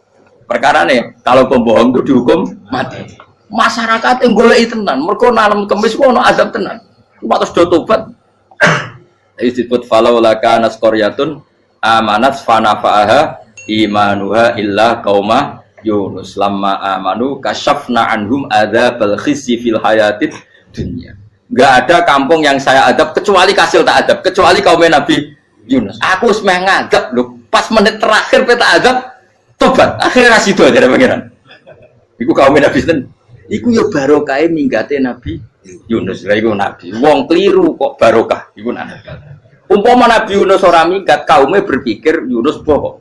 Wong ape ana azab kok tengok-tengok. Ning ngomong. Tapi pas minggat tenan yo disalahno pangeran, minggat kok gak paham. Hikmat. Amalane kira usah protes. Wali iku beda, kekasih pangeran itu sama dengan sing dialami Rasulullah sallallahu alaihi wasallam ning Sulhul Hudaybiyah. Semua perjanjian itu salah secara hukum fikih. Bukan salah lagi, sangat salah cara ukuran fikih. Sehingga semua sahabat itu protes kecuali Abu Bakar As-Siddiq. Cuma semuanya omong Umar, tapi semua sahabat aslinya ya. Coba di antara perjanjian gini. Pertama kan enggak biar sampean enggak terlalu jadi teroris, enggak terlalu jadi ekstremis. Memang ya usah jadi teroris, ya usah terlalu jadi teroris. Semua itu mungkin, Kang. Ning dunia semuanya mungkin. Singkat cerita Nabi itu sudah di Hudaybiyah. Hudaybiyah dengan Mekah kan tinggal sekitar paling 40 kilo. Saya pernah itikaf di masjid yang pernah dipakai Hudaybiyah. Kan sekarang jadi mikot ya. Termasuk mikot umroh di Mekah kan apa? Hudaybiyah kan mikot di yang terkenal kan apa? Jirona, Tanim, Hudaybiyah. Itu perjanjiannya tuh gini. Perwakilan dari Quraisy namanya Suhail bin Amr, siapa? Suhail bin Amr. Perjanjiannya gini, Muhammad kamu tidak boleh masuk Mekah. Kamu boleh masuk Mekah itu tahun depan. Padahal Nabi sudah bilang ke para sahabatnya, ayo kita umroh. Dan diberi hak umroh. Tapi setelah sekitar 40 kilo masuk Mekah, dicegat sama orang kafir Quraisy. Lah, Nabi sakit tenan. Nabi kadung mentafsir, memberi berita gembira, saya mimpi kalian masuk tanah haram amini namu khalikin, aman semua, semuanya bercukur gundul atau mencetak rambut. Pokoknya kata sahabat senang sekali karena mimpi Rasulullah tidak pernah apa, nggak pernah salah. Bareng di situ di antara perjanjiannya, hadza ma kataba ali Muhammad Rasulullah. Ini perjanjian yang ditulis Muhammad Rasulullah. Kata Suhail, hapus kata Muhammad Rasulullah. Kalau saya tahu kamu Rasulullah tidak saya perangi, tulis Muhammad bin Abdullah. Kata Rasulullah, ya Ali hapus tulisan Muhammad Rasulullah. Kata Ali, tidak saya akan menghapus setelah Muhammad Rasulullah. Tapi unik. Hapus gak popoli, masih aku hapus aku tetap Rasulullah. Mau tulisan web. Jadi Nabi ya relax saja. Tapi Ali katanya, fawwama ana bimakhihi abadan. Saya tidak akan menghapus tulisan itu selamanya. Kata Nabi, kena ragilem gapus. Tanganku didono, aku sih gapus. Nabi kan umi tidak bisa baca terus. Tangannya Nabi sendiri yang dilewatkan Ali ke tulisan itu sehingga terhapus. Nabi ya relax. Wong tulisan wae aku ora ditulis Rasulullah ya tetap Rasulullah. Nabi masih relax. Terus perjanjian kedua, kalau ada orang kafir Quraisy masuk Islam harus dikembalikan karena berarti keluar dari habitat. Tapi kalau sudah Islam kok masuk kafir lagi harus dibiarkan karena berarti kembali ke habitat. Nabi bilang ya nggak masalah. Semua perjanjian itu merugikan Islam. Itu secara fikih pasti salah. Akhirnya Umar itu protesnya keras sekali. Ya Rasulullah, apa engkau masih Nabi? Utakai sengak. Apa engkau masih Nabi? Dan Nabi saya santai, balaya saya masih Nabi. Tapi kenapa kamu hinakan kita dan memberikan kehormatan pada orang-orang kafir itu? Jawabnya kan Nabi lucu. Ya agama itu kayak pangeran. Masih aku perjanjian yang ngono kok pangeran sing angkat agama iki tenang wae. Kan Nabi ku perjanjian mbek manusa gampang. Jadi Nabi itu saking imannya Allah tetap yu'izzu hadaddin. Allah pasti memuliakan ini agama. Apapun perjanjian yang diciptakan manusia. Makanya bapak saya, Mbah Mun guru saya itu ngaram-ngaram tenan mikir Islam. Islam mbok pikir haram, ono sing duwe. Ben ngono. Dunia rusak kok apa ben, tetep Islam ku mulya. Rasa mbok pikir wis keliru-keliru lah perjanjiane dunia keliru lah. Lo coba Uni Soviet kayak apa hegemoninya? Kayak apa kuatnya Uni Soviet? 100 tahun mengkooptasi Uzbek, Tajikistan dan tapi apa bisa menghilangkan keimannya orang Uzbek Ceknya? Ketika Uni Soviet bubar langsung malah negara-negara itu jadi persemakmuran yang negara apa? Indonesia kayak apa? Dikooptasi PKI, dijajah Londo 350. Mbah Soleh Darat alim zaman Londo, buyut-buyutku alim zaman Londo. Iku semondok Mekah ya alim. Zaman PKI akeh wong alim. Saiki ayo, zaman Islam Nusantara apa ono sing alim koyo. Kudu Islam menarik zaman wis di regani negara, zaman rung dinegani negara iku wis mul. Karena ini agama milik Allah. Punya ketahanan yang luar biasa. Makanya dari Nabi tentang kayak perjanjian salah lah, gak apa-apa. Inna wa ta'ala a'azza hadati. Inna wa ta'ala la yudhi'u dinahu wa la yudhi'u. Pokoknya pangeran bakal ngembaru agamanya orang masalah perjanjian keliru lah. Perjanjian ketiga itu semuanya merugikan Islam. Tapi apa kata Abu Bakar ketika protes Nabi gak dijawab, datang ke Abu Bakar. Menurut kamu gimana? Jawab Abu Bakar lucu. Makanya ini menunjukkan makanya kenapa ahli sunnah berkeyakinan Abdulus Sahabat itu siapa? Abu Bakar. Jawab Abu Bakar. Wes samar, perjanjiannya keliru lah, wes keliru lah. Kayak gremeng-gremeng santai gremeng. Tapi la tadkhul bainahu wa baina habib. Kamu jangan masuk wilayah itu hubungannya orang yang terkasih sama kekasihnya. Wes gak masuk akal lah semeni menengah. Ya sehingga ya sudah Allah. Ternyata nah perjanjian keempat ini yang agak Nabi hanya minta gini dok. Itu saya turuti semua, tapi saya minta satu hal kata Nabi. Bolehkan diskusi tentang Islam terbuka. Makanya diskusi terbuka itu baru kata Nabi. Jangan larang orang mendiskusikan Islam. Itu dok mintanya. Oke dari Suwel, diskusi wae pikirannya Suwel kan, diskusi wae. Enggak masuk Islam, diskusi. Jangan larang orang yang membicarakan Islam secara terbuka. Ada kata terbuka. Dari Suwel, oke enggak masalah. Itu toh yang itu pun nggak jelas menguntungkan Islam apa? Enggak. Akhirnya apa yang terjadi? Darun Nadwa, tempat-tempat pertemuan cara sakniki gerdu, gedung parlemen. Semuanya itu diskusi. Sajane Muhammad itu sapa? Konsep Islam itu. Dan semua yang cerdas juga sajane ya bener Muhammad. Nyembah watu pancen giyoblok tenan. Pancen yo goblok tenan watu kok di. Terus nak Yahudi Yahudi ora bener pisan, Nasrani ora bener pangeran atau. Wah, diskusi. Suwe-suwe hasil diskusi sepakat. Pancen yo tetep bener Muhammad. Tetep bener Muhammad. Akhirnya hasil diskusi itu akhirnya mereka membatalkan perjanjiannya sendiri. Perkara ini baru kayak apa? Malah Nabi ketika Bali di Medina, Umar sempat protes yang dalam. Oke ya Rasulullah, saya terima konsep Anda, tapi saya menyisakan satu pertanyaan. Jadi jenengan itu ada ayat yang nurjuna latat khulunal masjidal harama insyaallahu aminina muhallikina ru'usakum. Lah kok nyatane ra sida mlebu Mekah malah kita terusir kembali lagi ke Medina. Iku Nabi yang agak lucu ngendikan. Mar, ning ayat iku ra gak ana taune. Apa ana ayat iku taun iki? Sing ngatene taun iki ra kowe. Jadi Nabi iya ora ana taune ya. Ora ana taune kok tauni dhewe kan kira-kira. Ayat itu kan gak ada tahun nih, Umar sing gear nafsiri tahun ini. Mau suatu saat kamu akan masuk Masjidil Haram. Tapi kan gak ada tahun nih ayat itu. Apa di ayat itu ada tahunnya Umar? Dan Allah bilang tahun ini ya enggak, ya sudah kalau gak ada tahunnya, ya pokoknya mesti kapan-kapan terjadi. Tapi orang saya ikut. Kalau Sugih Ruhin kan gak ada tahun nih, orang saya. Mau aku tuh gak ada Sugih, tapi kan tanpa tahu. Lu sesuai. Nah. Akhirnya apa yang terjadi? Ada diskusi masif di Mekah.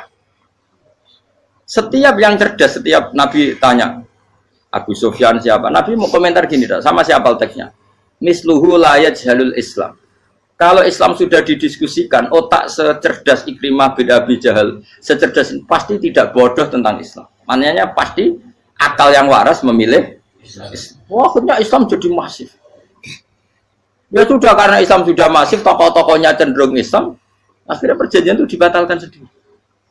Akhirnya waro'aitan nasa yadkhuluna fi dinillahi afwaja. Akhirnya mereka berbondong-bondong masuk.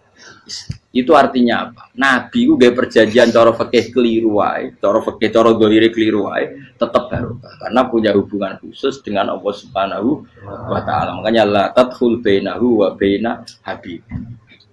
Itu kan kayak ya sudah seperti di pangeran. Makanya Sayyid Ali itu Sohibu Simtiduran nak dungo di antara doanya waj'al sayyiati man ahtabta. Jadikan ya Allah kesalahan saya kesalahan orang yang engkau cinta. Karena ulama nyontono ngene, saiki Nabi Adam ambek iblis itu padha salah itu. Enggak jawab. Padha salah, iblis itu salah bodoni Nabi Adam salah dilarang mangan wit khuldi tetep mangan. Mau trimo rayuane sinten? Iblis. Tapi wong piye-piye pangeran ku seneng Nabi Adam. Sediluk diusir bar sumat tabahu rabbuhu fataba alaihi wa bar langsung Adam urung metu ka swarga wis diwarai. Damke kepengin tak sepuro nggih, tak warai dongane. Iblis tak diwarai. Mane kira dongo, lompat. Dadi mane ya pokoke wong disenengi ku menangan. Lan kaya aja dongo iku, kowe ora bakat wali biasa wae mau iki cerita. Ya sudah seperti. Ya, tapi emang ya sudah seperti. Nabi Adam itu orang pati keusir tenan, itu fatalah ko Adam Rabbi kalimatin fatal. Jadi orang terlalu jauh dari surga. Kemana lagi pes pertama medun ke bumi, sampai awal diwarai beberapa kalimat sing dadekno di sepuro. Kawat al sayyiati man ahbabta. Ini penting kalau atur namanya. Wilayah-wilayah kenabian itu wilayah yang kita tidak pernah tahu detailnya, tapi kita yakin Nabi itu para kekasih Allah. Dan agama Islam itu juga agama paling diridhoi.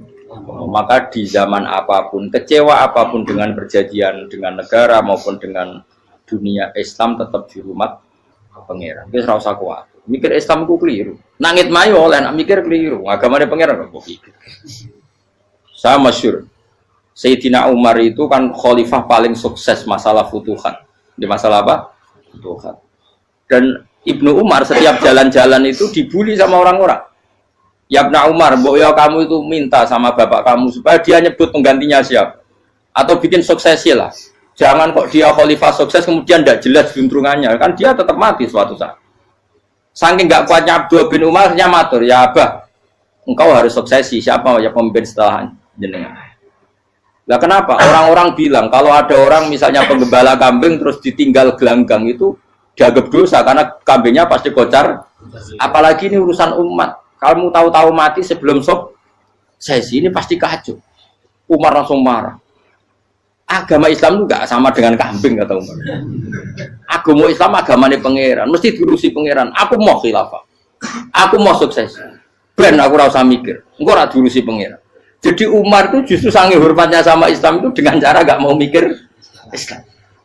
Gak mikir berarti gak khidmah ya, tetap mengkhidmati Islam. Seperti saya ini kan yang khidmati Islam lewat mulang. Tapi orang tahu mikir nasib Islam. Islam orang kondang ditinggal Abu Bakar melaku, Umar melaku, Wali Songo mbek kowe rak mulya Wali Songo. Saiki jurus mudin yo mlaku, jurus KUA yo mlaku. Jurus mubalek sing kadang matre ku yo mlaku. Berapa kiai sing dadi oknum perkara proposal? Ya agama yo. Wong bapak udah konco kiai ku mudin, anake mondok. Bareng saking suwene dadi mudin, zaman iku mudin urung untuk gaji negara. Anake njuk dhuwit muni spontan. Cung ora ono mati kok njuk dhuwit. Mergo nek ora ono mati ra entuk rezeki.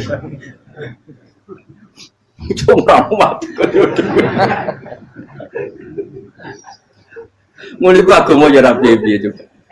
Mergo agama iki diurusi Allah. Ayo nabi palsu ben kira wae mulai Musailamah sampai Musotek sampai Elia Eden. Kurang lagi. Mulai wali palsu koyo Rama dosa Rama sapa iku. Woi ono kabeh ora masalah.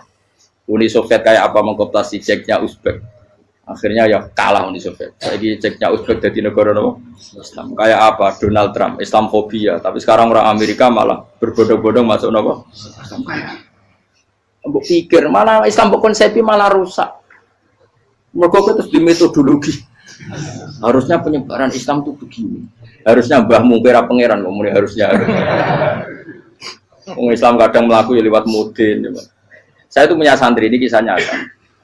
Itu lahirnya di Bali, itu bisa baca Fathul Mu'in. Lahirnya di Bali. Bahkan dia ketika SD itu tukang mimpin lagu Hindu.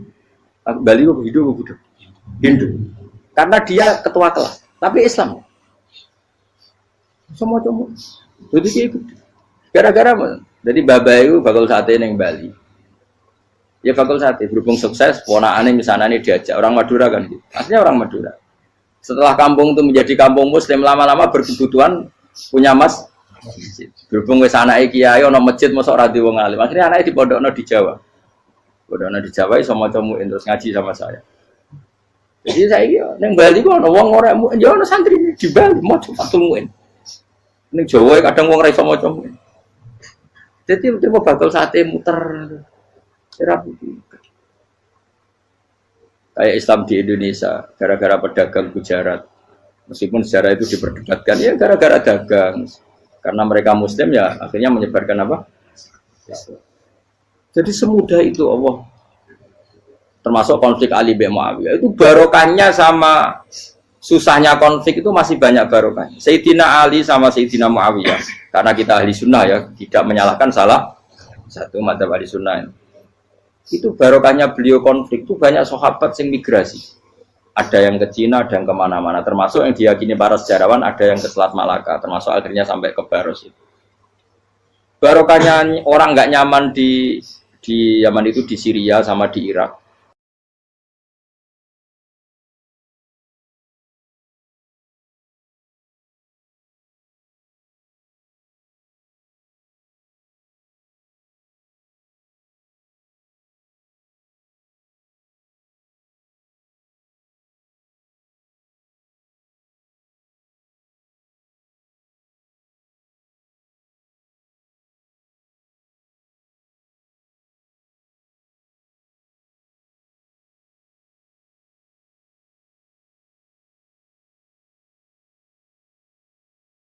Kita lebih mensifati Allah itu Ghafur, Afuwun Karim. Makanya seperti doa-doa kita kalau Ramadan bin Allahumma innaka afuwun karim tuhibbul afwa, baru bakas fa'fu anna. Jadi ada aturannya. Meskipun ilmu ini agak jelimet, tapi bagi ahlinya ini ma'ruf. Kalau sama nggak paham berarti nggak ahlinya. Jadi ilmu ini agak jelimet, tapi ma'ruf. Nah, sehingga Rasulullah, kalau kita meyakini syafaatul Rasulullah SAW, itu cara berpikir harus kita balik. Misalnya begini, wong Islam nakale ngono, penggaweane maksiat kok disyafaati Kanjeng Nabi kurang penggawean. Caranya berpikir jangan gitu. Kalau gitu kayak mari mangkal, wong nakale ngono kok untuk syafaati Kanjeng. Tapi cara berpikir gini, syafaatul Rasulullah itu wasi'ah, luas sekali. Syafaatul Rasulullah ghairu munhasirah, tidak terbatas. Syafaatul Rasulillah itu lebih sakti ketimbang dosanya umatnya. Semua ulama dulu kalau nyifati Allah juga gitu. Allahumma misalnya maghfiratuka awsa'u min dzunubina. Ya, yang misalnya yang pakai mutakalim ya Allahumma maghfiratuka awsa'u min dzunubi wa rahmatuka arja inti min amali. Jadi jangan kitanya dulu. Kalau kitanya dulu kan nyifati kita dosa banyak. Itu sama ndak usah ngaku sudah tahu semua. Tapi nyifati pertamanya apa? Allahumma maghfiratuka awsa'u min dzunubi wa rahmatuka arja inti min. Sehingga dari nyifati maghfiratullah yang wasi'ah, yang tidak terbatas, kemudian kita sah mengatakan bahwa ahlul maksiat pun mungkin atau berhak dapat ampunan. Sama syafa'atu Rasulillah itu ghairu munhasirah, syafa'atu Rasulillah itu wasi'ah. Sehingga sahlah riwayat syafa'ati li ahlil kabair min ummas. Itu bukan menyangkut melegalkan kabiroh, bukan menyangkut mengesahkan orang Islam dosa besar karena nanti dapat syafaatnya Rasul. Cara berpikir jangan gitu.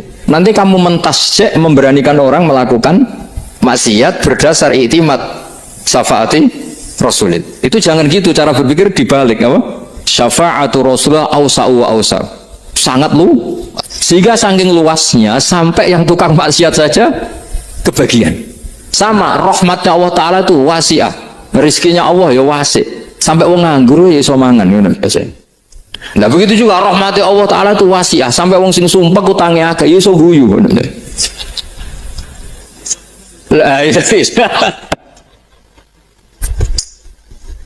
Tapi kalau dibalik, misalnya saya diprotes kiai, saya pernah juga diprotes, Gus umat kok mbok latih guyu, padahal mereka maksiate akeh, hutangnya akeh, gini-gini.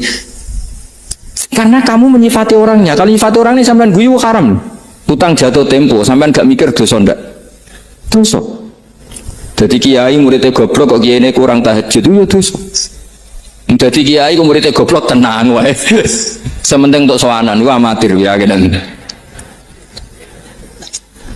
Mestinya cara berpikir dibalik. Rahmatullah wasi'ah, rizquhu ya wasi', fadluhu wasi'. Sampai wong sumpek wae iso guyu. Sehingga kita ini sudah objek. Kita ini tidak subjek di alam raya ini, kita tidak subjek tapi apa? Objek. Makanya saya berkali-kali mengatakan, mbok kayak apa sumpeknya kita, tetap wong iso guyu. Karena apa? Allah mensifati dirinya wa annahu wa adhaka wa abka. Allah itu adhaka, zat yang memberi orang iso guyu, wa abka lan zat sing maring wong iso nangis. Karena sifatnya Allah Ta'ala pasti nafidah, sifatnya Allah Ta'ala pasti terjadi. Dan kita objek. Makanya wong sumpah utangnya akeh, bojo ora percaya, tangga ora percaya, nak guyu banter-banter. Karena Allah ku adhaka, zat sing maringi guyu. Wa abka, sudah presiden, sudah gubernur, sudah menteri. Nah Allah kepingin nangis, no yo nangis. Coba ngeluhnya apa kalau misalnya jenengan seorang mantan presiden atau mantan gubernur, kadang anak calonan RT mau menang bunda. Ngeluhnya apa orang alim, misalnya alim alama, anaknya mau jadi jurumnya reiso, susah. Kaya raya anaknya jadi pasien, susah. Allah punya cara untuk abegah, untuk bikin orang nangis. Nah karena kita ini objek, pasti sesubuk apapun orang yang bisa tertawa, ya bisa nangis.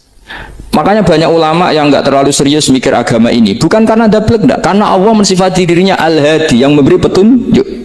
Kita nggak ditunggoni Kanjeng Nabi, nggak ditunggoni Wali Songo, nggak ditunggoni para Alawin yang dulu, nggak ditunggoni Habib-Habib yang kayak Said Abdul Al-Haddad. Tapi karena Allah itu Al-Hadi, yang memberi petunjuk, dan sifatnya Allah Ta'ala la bidda wa ayat takuna nafidah. Sifatnya Allah pasti nafidah. Amerika kayak apa liberalnya, sekarang trennya juga banyak yang masuk Islam. Kampung-kampung pedalaman nggak ada kiainya, cukup mudin. Kadang yang membawa agama itu orang yang ke situ mau nyari kayu. Orang yang di pedalaman Kalimantan, Sulawesi itu pertama itu nyari kayu, tapi bawaan hidayat lama-lama bikin masjid. Saya pernah di Korea, ke sana orang nyari uang, niatnya juga nyari uang, tapi akhirnya tersiksa kalau enggak bikin masjid. Karena apa? Karena Allah itu Al-Hadi, zat yang memberi petunjuk. Nah kamu tidak usah khawatir, agama ini pasti jalan ila yaumil qiyamah. Karena Allah Al-Hadi. Sama mbok kamu umat mbok weden-wedeni kowe iku amalan ora mesti ditampa. Nek ora ditampa mlebu neraka. Ngono mulai ngaji ya tenang ae. Tenang, santai. Bahkan kadang bilang gini, Pak Yai tadi gak bener, masa ngecap orang mlebu neraka. Kita yang masyarakatnya gak tahu pintunya, Pak kayaknya tahu pintunya. Karena orang itu punya cara. Iya betul. Orang Bedui itu kalau ngaji sama Nabi itu lebih unik timbang yang soleh, timbang yang pinter. Sehingga banyak ilmu itu ditemukan dari orang Bedui. Karena cara berpikir itu aneh. Kalau orang soleh, orang waras kan berpikirnya ada aneh, standar. Jadi orang Bedui itu aneh. Pernah suatu saat Rasulullah itu khutbah cerita kiamat. Wah dasarnya kiamat kayak apa? Semua orang diam nangis semua. Orang Bedui enggak, lebih cerdas. Ini Nabi itu aneh, cerita kiamat kalau udah ada tanggalnya ini gimana? Orang nangis semua karena dasarnya kiamat kayak gitu. Bumi dihancurkan, kan terus nangis dewi-dewi. Ya ono sing nangis pabrik banyune macam-macam ya. Ini kalau kiamat gimana di perjalanan air kemasan saya kan orang mikir dewi-dewi gitu. Tapi ini enggak. Orang Bedui cara berpikir tuh enggak. Malah ya Rasulullah mata sa'ah. Engkau itu cerita kiamat tapi enggak jelas tanggalnya. Kalau cerita kiamat ya harus jelas dong kapannya. Jadi unik. Jadi cara berpikir sahabat kaget semua loh. Kaget. Karena gak kepikiran. Nabi A'radu anhu, A'radu itu mengabaikan. Banyak sahabat yang menganalisis lam yasma'kan. Nabi memang gak dengar sehingga mengabaikan. Ada yang analisis lagi sami'a wa kariya. Sebenarnya Nabi dengar cuma gak berkenan karena tengah-tengahnya khutbah kok Tanya. Tapi si Arabi ini cerdas, masuk akal kan? Misalnya mau pilihan presiden, orang mesti tanya kapan kan gitu. Ya kan? Mau ganti presiden atau ganti bupati, takarannya orang kan kapan? Kayak Mas Akom jadi wali ndak? Pertanyaannya kan kapan? Kalau jatuhnya kan sudah ya. Sehingga tanya, mata sa'ah ya Rasulullah. Lama-lama Nabi diangen-angen, bener juga orang ini. Saya cerita kiamat kok gak jelas kapannya. Ini Nabi menjawab. Tapi karena Nabi orang-orang yang sangat pinter, tanya balik. Ma'atattalah. Lalu kalau kamu berani tanya kiamat kapan, saya tanya balik. Ya persiapan kamu apa? Jawabnya santai saja. Fawwah ma'atattalah kabira sholatin wala siyamin walakinni uhibbuka ya Rasulullah. Saya nggak menyediakan apa-apa, sholat saya biasa aja, maksudnya standar. Ya kira-kira 5 waktu pas. Ya jenis saya lah kira-kira gitu. Wala kabira siyamin, dan saya puasa ya standar saja pas. Walakinni uhibbuka ya Rasulullah. Tetapi saya mencintai engkau ya Rasulullah. Jawabannya Nabi apa? Almar'u ma'aman ahabba. Sebagian riwayat anta ma'aman ahbabta. Jadi hadis itu populer tuh barokahnya wong desa. Andai kan dia punya etika, maka sowan dulu tanya 4 mata. Itu jadi hadis ahadi. Tapi barokahnya dia selonong di depan umum. Zaman Nabi khutbah itu jadi hadis mutawatir. Jadi kadang barang baik itu barokahnya orang yang nggak baik. Maksudnya suul adab. Tanya gitu kan suul. Tapi itu barokah. Akhirnya hadis itu mutawatir karena didengar ribuan sahabat yang mendengarkan khutbahnya Rasulullah.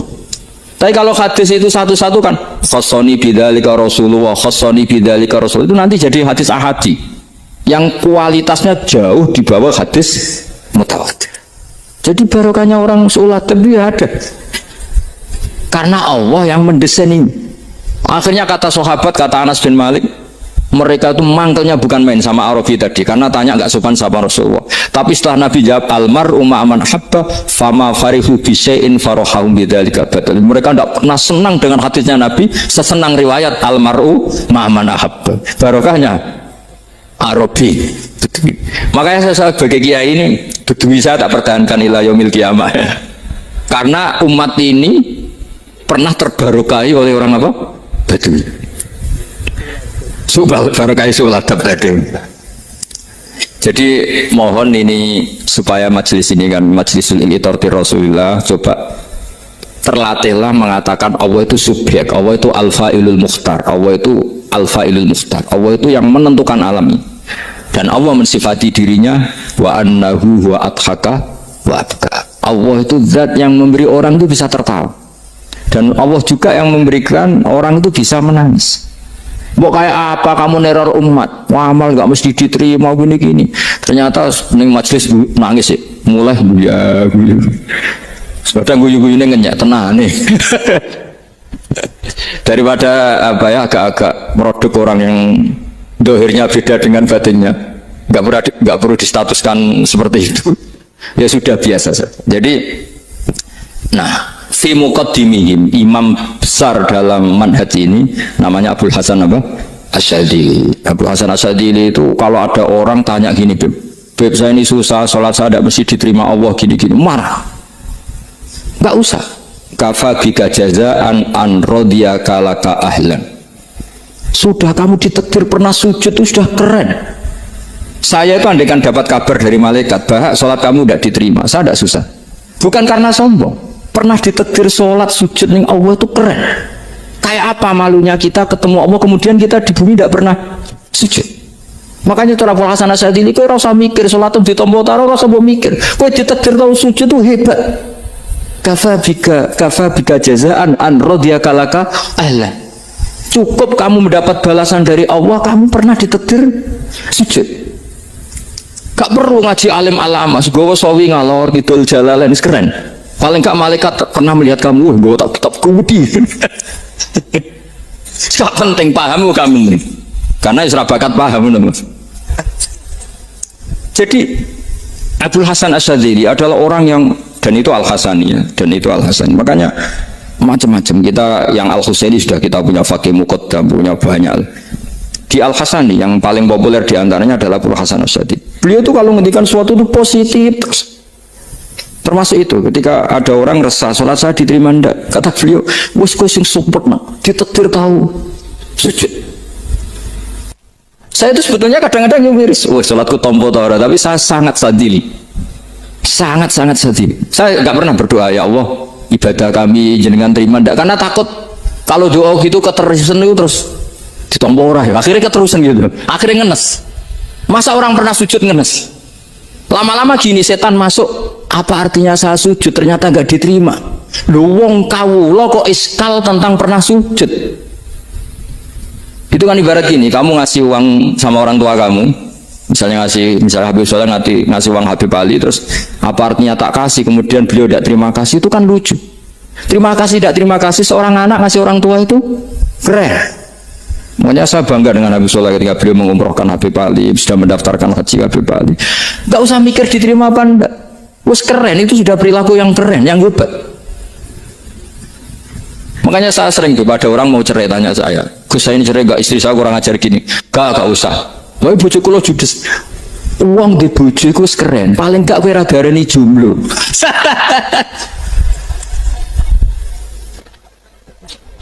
Oh, diarani duda ora enak. Wes luwe sabar ndi diarani duda mek diarani bojo judes. Enak bojo judes sik gagak. Di bojo lah. Oh, provokator itu. Jadi kafabika jazaan an rodiya kalaka alam, sudah ditakdir pernah sujud itu sudah keren. Dulu ulama ala hadan nampak. Ulama dulu cara berpikir seperti itu. Makanya ulama dulu kalau nafsiri wasjud waktari sudah pernah sujud. Di Quran nggak pernah ada ayat wasjud lan sujudo siro ingkana kada wa kada ingkunta mutayakinan dikabuli sujudi. Karena ada sujud ya sujud saja, tidak usah mikir makbul apa tidak makbul. Sudah kalau sujud pasti waktari. Terus saya sebenarnya ya sebagai orang ya kadang beti sholatku ditompo atau orang. Tapi kalau keterusan nanti ada was-was yang mengatakan opo artine sholat. Itu kan ngeri, seorang hamba sing uripe ning bumine Allah kemudian menyoal pernah sholat hanya karena takut gak diterima. Itu kan gede banget. Tapi monggo lah kita cerita-cerita Islam, cerita-cerita beragama yang rileks. Kita semua tadi seperti yang dikatakan Kadensus pernah diswani Mas Sufyan Sauri, juga beliau pernah ngaji. Sebetulnya dalam banyak hal-hal yang keseharian itu lebih prinsip ketimbang ide kita tentang hal-hal besar. Saya beri contoh, Allah itu Tuhan yang maha kuasa, yang menguasai alam raya ini. Kadang-kadang menjelaskan dirinya itu hanya alladzi at'amahum min ju'. Saya ini Tuhan yang memberi makan kamu saat Anda lapar, saat kalian lapar. Jadi untuk beriman kepada Tuhan yang Maha Esa, kepada Allah, kamu yakin yang memberi makan kamu itu Tuhan. Apapun kecewanya Anda terhadap tetangga, terhadap negara, terhadap mertua, terhadap istri, itu kecewa Anda tidak akan mati. Tapi kalau tidak makan itu mati. Sehingga Allah mensifati dirinya kadang pakai keseharian. Alladzi at'amahum min ju'. Tuhan itu siapa? Yang memberi makan kamu ketika lapar. Tapi kamu untuk syukur itu nunggu punya istri cantik, neriman, gampang diatur, membolehkan poligami.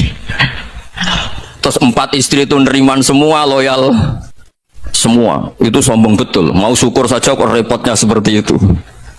Jadi mau syukur ya ada makanan dimakan. Itu kalau ngantuk ya tidur. Ayatnya wa min ayatihi manamukum billaili wan nahar. Maksud ayat Allah itu tidur. Nah, keangkuhan-keangkuhan ini yang menjadikan kita itu jadi repot hidup. Wong untuk syukur kok nunggu tadi. Mertua baik, tetangga baik, istri baik. Apa saja di sekelilingnya harus baik. Nah, keinginan berlebihan ini menjadikan kita lupa ada hal-hal yang paling kita butuhkan, yaitu oksigen. Kita boleh nempat di buminya Allah. Alladzi ja'ala lakumul ardo firasya. Bumi kamu tempati enak. Coba kalau gempa. Apa artinya istri 4 cantik semua kalau pas digoyang apa? Gempa. Apa artinya kamu jabat? Entah apa saja jabatannya. Kalau bumi likuifaksi, habis kamu. Kiai meskipun dai kondang umatnya jutaan, kalau likuifaksi di panggung hancur. Tapi nikmat-nikmat yang disebut Allah seperti ini kita kaji keseharian. Alladzi ja'ala lakumul ardo mahda. Allah itu yang menjadikan bumi dalulan yang mudah diinjak. Famshu fi mana dia silahkan pakai jalan-jalan. Jadi saya termasuk benar-benar kiai Jawa. Kalau kerennya Kiai Nusantara atau Kiai Indonesia lah. Diajari bapak saya Kiai Haji Nur Salim, diajari Mbah Maimun. Itu Islam itu keseharian. Karena ketika Anda memilih hal-hal yang serius, itu tujuan utamanya nyari ridhonya Allah. Dan ridhonya Allah bisa kamu dapatkan sesuatu yang pasti benar. Misalnya dalam sebuah hadis Sahih Muslim disebutkan, Inna Allaha la yardo anil abdi idza akalal akla fayahmadahu alaiha aw yashroba syarba fayahmadahu alaiha. Itu redaksinya inna itu sesungguhnya, la yardo juga pakai lam taukid, juga maknanya sesungguhnya. Sungguh-sungguh Allah sangat ridho ketika seorang hamba itu makan ketika sesuap nasi dia muji Allah, ketika minum seteguk nasi dia muji Allah. Itu kalau orang diridhoni Allah itu wali betul. Itu untuk jadi wali itu gampang, kamu makan ridho, kamu nginjak buminya Allah ridho seneng, kamu hidup keseharian aman seneng. Nah ini supaya sampean kita semua ngaji betapa panduan Rasulullah untuk menggapai ridho Allah itu banyak yang keseharian sekali. Saking kesehariannya banyak dalam hadis dan itu sahih. Nabi menyebut hal-hal yang keseharian. Hatta ma tas'alu fi imra'atika, kamu punya uang kemudian istri kamu bisa makan, itu ibadah. Bahkan sebagian ibadah itu dicontohkan Nabi yang akhirnya diprotes sahabat. Yaitu wa fi buti ahadikum sedekah, kamu menggauli istri kamu itu ya sedekah. Sampai sahabat bilang, yang benar ya Rasulullah. Ayati ahaduna syahwatahu wa huwa lahu ajrun. Masa urusan biologis, urusan syahwat kemudian dia dapat pahala. Nabi menjawab, alaysa lawadu'aha fi haramin akana alaihi wisrun. Bagaimana kalau dia meletakkan ke yang tidak benar, itu kan dosa. Nah, hal-hal seperti ini yang saya ingin teman-teman semua lah, semua. Saya juga agak ingin ngaji demi Anda juga agak ingin. Itu dosa sekali ngaji kok pesanan kelompok tertentu itu nggak boleh. Islam itu untuk semua. Jadi ya cuma karena di depan saya jenengan ya seakan-akan jenengan korbannya. Itu ada ilmunya dalam usul fikih itu. Jadi orang itu harus ngaji usul fikih. Nama yang disebut, mungkin Mas Sufyan masih ingat zaman ngaji usul fikih. Nama yang disebut itu tidak jaminan sebagai prioritas perintah. Jadi misalnya gini, kebetulan yang di depan Nabi itu Abu Dzar. Nabi ya bilang, ya Abu Dzarin ini uhibbuka misalnya, atau ya Mu'ad ini uhibbuka, atau ya Abu Hurairah ini uhibbuka misalnya. Banyaklah riwayat yang Nabi nyebut ya Abu Dzarin, ya Mu'ad, ya Abu Hurairah. Kemudian misalnya Nabi meneruskan khitab, ini uhibbuka, saya mencintai kamu, fakul dubur sholatin, atau sebagian riwayat disebut fala tada'anna dubura kulli sholatin Allahumma inni ala zikrika wa syukrika wa husni ibadatik. Saya mencintai kamu, siapa saja, Mu'ad bisa, Abu Dzar bisa, siapa. Saya mencintai kamu, mohon kalau habis sholat kamu jangan lupa wiridan Allahumma inni ala zikrika wa syukrika wa husni ibadatik. Ya Allah, tolong kami permudah supaya mudah ingat engkau. Anda tidak bisa mentang-mentang, nama saya Parmin, nama saya Purnomo, itu yang diperintahkan Mu'ad misalnya. Jadi yang disebut satu, tapi khitab itu untuk siapa saja. Saya teruskan ya. Jadi saya mohon semua kita melakukan kebaikan itu, kalau dalam kaidah fikih disebut al yakin la yuzalu bisyak. Banyak kebaikan yang kebenarannya itu 100%, tidak punya efek samping ke pihak lain, ke kelompok lain, ke komunitas lain. Itu tadi misalnya Anda makan dan itu murah sekali, hanya butuh satu piring, setiap kunyahan kamu muji Allah, setiap minum kamu muji Allah. Itu redaksinya Rasulullah SAW disebut Allah sangat ridho ketika seorang hamba makan kemudian dia memuji Allah, atau minum kemudian dia muji Allah. Logikanya gampang, negara seperti ini yang kamu harapkan bentuknya kayak apa, mertua, ipar, komunitas, tetangga, itu nyata terjadi itu kan belum pasti. Sementara yang mesti terjadi adalah kamu butuh makan, kalau tidak mati, butuh minum, kalau tidak mati, butuh bumi yang nyaman ditempati, kalau tidak kita juga mati. Sebab itu Allah kalau menyebut nikmatnya itu hal-hal yang keseharian. Alladzi at'amahum min ju'. Allah itu siapa? Allah itu yang menciptakan kamu bisa makan. Tidak berlebihan, Allah itu yang menciptakan kondisi sosial itu ideal. Zaman Nabi itu ya ada orang munafik. Orang-orang pilihan Allah itu juga diuji orang sekelilingnya yang macam-macam.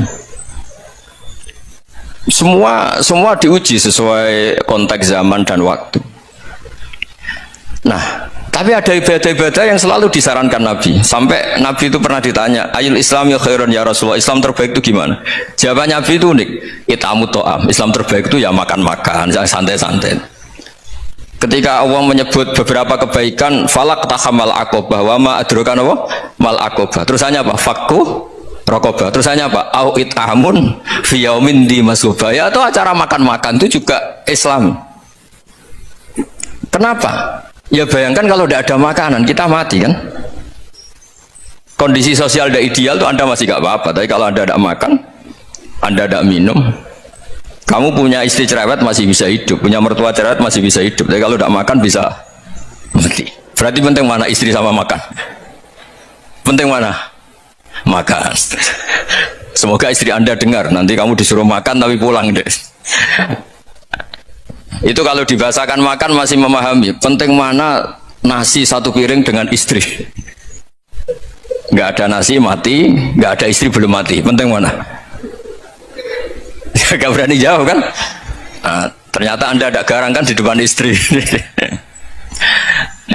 Jadi saya mohonlah, mungkin Mas Sufyan Sauri tadi yang bisa bantulah teman-teman tuh ngaji yang keseharian saja, karena kita nyari ridho Allah itu berdasar firman Allah, dan firman Allah itu menyebut keseharian tuh yang gampang. Itu tadi misalnya wa min ayatihi manamukum billaili wan nahar, termasuk ayat-ayat Allah itu kamu tidur. Maka dulu itu ada guyonan, ada tokoh Mu'tazilah, kelompok dalam Islam yang berpikir manusia itu bisa menentukan ikhtiarnya sendiri. Karena saya bisa duduk, ingin berdiri. Karena kelompok ini nggak terima kalau semua kehendak Allah, nanti bagaimana kalau semua kehendak Allah kok ada hisab ya, ada sanksi.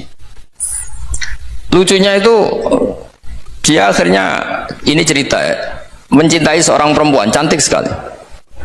Dan itu dia menjadi ahli sunnah itu oleh hal-hal yang sepele. Karena istrinya cantik, ya namanya suami istri hubungan intim. Terus ditanya, Mas, masih ingin lagi? Masih. Silahkan diulang lagi. Wah, ya tidak bisa. Katanya manusia bisa menentukan yang diinginkan. Itu tobat itu. Itu nggak bisa ditobatkan Mas Sufyan Ats-Tsauri. Orang cantik yang mudah nobatkan orang itu orang cantik. Segampang itu. Akhirnya kita tahu, makanya kalau dalam kitab Hikam itu disebut al-aqil mayakul madza yaf'alu wa hubi wal ghafil mayakul madza af'al. Orang yang punya akal karena sadar ini wilayah Allah, semua milik Tuhan, itu dia tiap hari berpikir besok Allah akan melakukan apa terhadap dunia ini. Kamu merencanakan suatu mau plesir ternyata gempa, mau wisata ke Rusia ternyata perang. Kamu tidak pernah tahu apa yang akan terjadi besok. Wa ma tadri nafsum madza taksibu ghadan. Tapi anda semua kita ini sering punya jadwal permanen. Makanya saya kalau diundang siapa saja, sana takdir. Yang jelas Gus ini acara penting. Ya masih acara penting nak pangeran ngersakno piye? Kowe ape dadi pangeran? Kamu kok mau jadi Tuhan? Itu kadang ya kiai. Penting Gus acara ini jenengan harus memastikan bisa. Loh, kamu itu yang ngajarin tauhid, sesuatu itu biadillah kok bilang-bilang apa pasti. Kalau maksa terus tak tobatkan dong kamu kata saya itu. Ya kalau gitu Gus bilang insya Allah. Wah itu hati saya, fisik saya, roh saya sudah bilang insya Allah. Tidak usah kamu latih kata saya. Nah hal-hal tauhid keseharian itu gampang sebetulnya. Wal ghafil yaqulu madza af'al. Tapi orang yang lupa Allah dia setiap hari bilang besok apa? Kita bisa melakukan apa? Seakan-akan dia itu aktor, dia penting, dia subjek permanen, dia. Padahal kita ini hanya objek kehendak Allah Subhanahu wa taala. Karena kita yakin sesuatu yang terjadi di alam raya ini kita tidak bisa apa-apa. Makanya saya sering ngaji, sering bilang saya, ketika Anda mensifati Allah, dia yang menghidupkan. Sudah itu tanamkan, sehingga ketika kita mati, santai saja. Kenapa santai? Allah punya cara menghidupkan kita. Zaman kita hidup juga gak tahu caranya ngelola jantung, ngelola paru-paru. Kamu juga gak tahu ngelola oksigen yang tidak beracun, tidak ngandung polusi. Tahu-tahu hidup. Gak ingin tua ya tahu-tahu tua, gak ingin mati tahu-tahu mati. Selama ini kita hidup juga gak tahu apa sebetulnya. Hanya gaya tok, punya jadwal, punya planning. Kalau kamu bisa menentukan pilihan Anda, pasti Anda istrinya cantik, 4 neriman semua, kona'ah semua. Nyatanya enggak kan? Ada 1 jelek, cerewet. Wah itu kan, nyatanya enggak bisa apa-apa Anda kan? Dan kamu bawa mati lagi. Itu kan Istri Anda juga gitu, punya keinginan punya suami yang ganteng, yang jabat, yang neriman, yang enggak poligami. Ya tidak kesampaian juga. Kalau kita ngitung tingkat kegagalan kita itu gagal terus. Ya kan? Nah, terus ingat Allah, madza yaf'alu wa bi. Orang yang punya akal selalu berpikir Allah itu menghendaki apa terhadap saya. Lalu sama-sama orang gitu. Melihat orang yang serius, itu kata Anda itu pemikir berat, serius, senang punya tokoh yang merengut karena kamu anggap serius. Tapi sebagian orang anggap orang yang serius itu wong merengut, wong masam, wong muka kok ditekuk. Jadi sama itu hati ya muqallibal qulub tsabbit qalbi ala dini, karena kita nggak tahu cara berpikir kita tentang orang lain, tentang sekeliling kita. Misalnya kita orang baik yang jenis ngurmat fakir miskin, ada orang bangun masjid mewah itu janggal. Apa artinya masjid mewah kalau banyak orang kelaparan?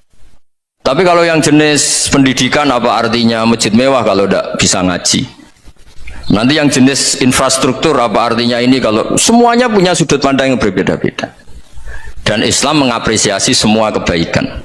Tapi katakan semua kebaikan itu adalah kehendak Allah Subhanahu wa taala. Karena apapun baik Anda itu pakai fasilitas yang diberikan oleh Allah Subhanahu wa taala. Sehingga ini yang disebut qulillah tsumma darhum fi khawdihim yal'abun. Ya kembali tadi ke tema-tema bahwa keseharian Anda ini sudah Islami. Saat Anda tidak bisa melakukan apa saja. Saya sering ada jenazah, biasanya kalau tetangga meninggal saya sering disuruh ngelepas. Saya bilang orang ini baik karena sering ngelamun di rumah, sering nganggur di rumah. Ditanya sama anaknya, kenapa Gus nganggur baik? Ya kalau dia nganggur artinya juga agak berbuat sesuatu yang maksiat kan? Ya kan, orang nganggur di rumahnya ya tidak bunuh orang, tidak maling, tidak korupsi, ya namanya nganggur di rumah. Lah cuma istri cara pandang nganggur gak menghasilkan uang gitu, tapi juga gak menghasilkan kriminal kan. Jadi sebenarnya Islam itu cara, makanya kalau sampai ngaji usul fikih itu ada kitab usul fikih namanya Lubul Usul, itu terkenal sekali di pesantren itu. Itu kalau ngapresiasi keseharian itu luar biasa. Izma min mubahin illa wa yatahaqququ bihi tarku haramimma. Karena keseharian yang mubah saat Anda lakukan itu ada kehebatan yang luar biasa, yaitu meninggalkan haram. Makanya dulu banyak orang-orang alim ketemu temannya itu guyon sampai semalaman.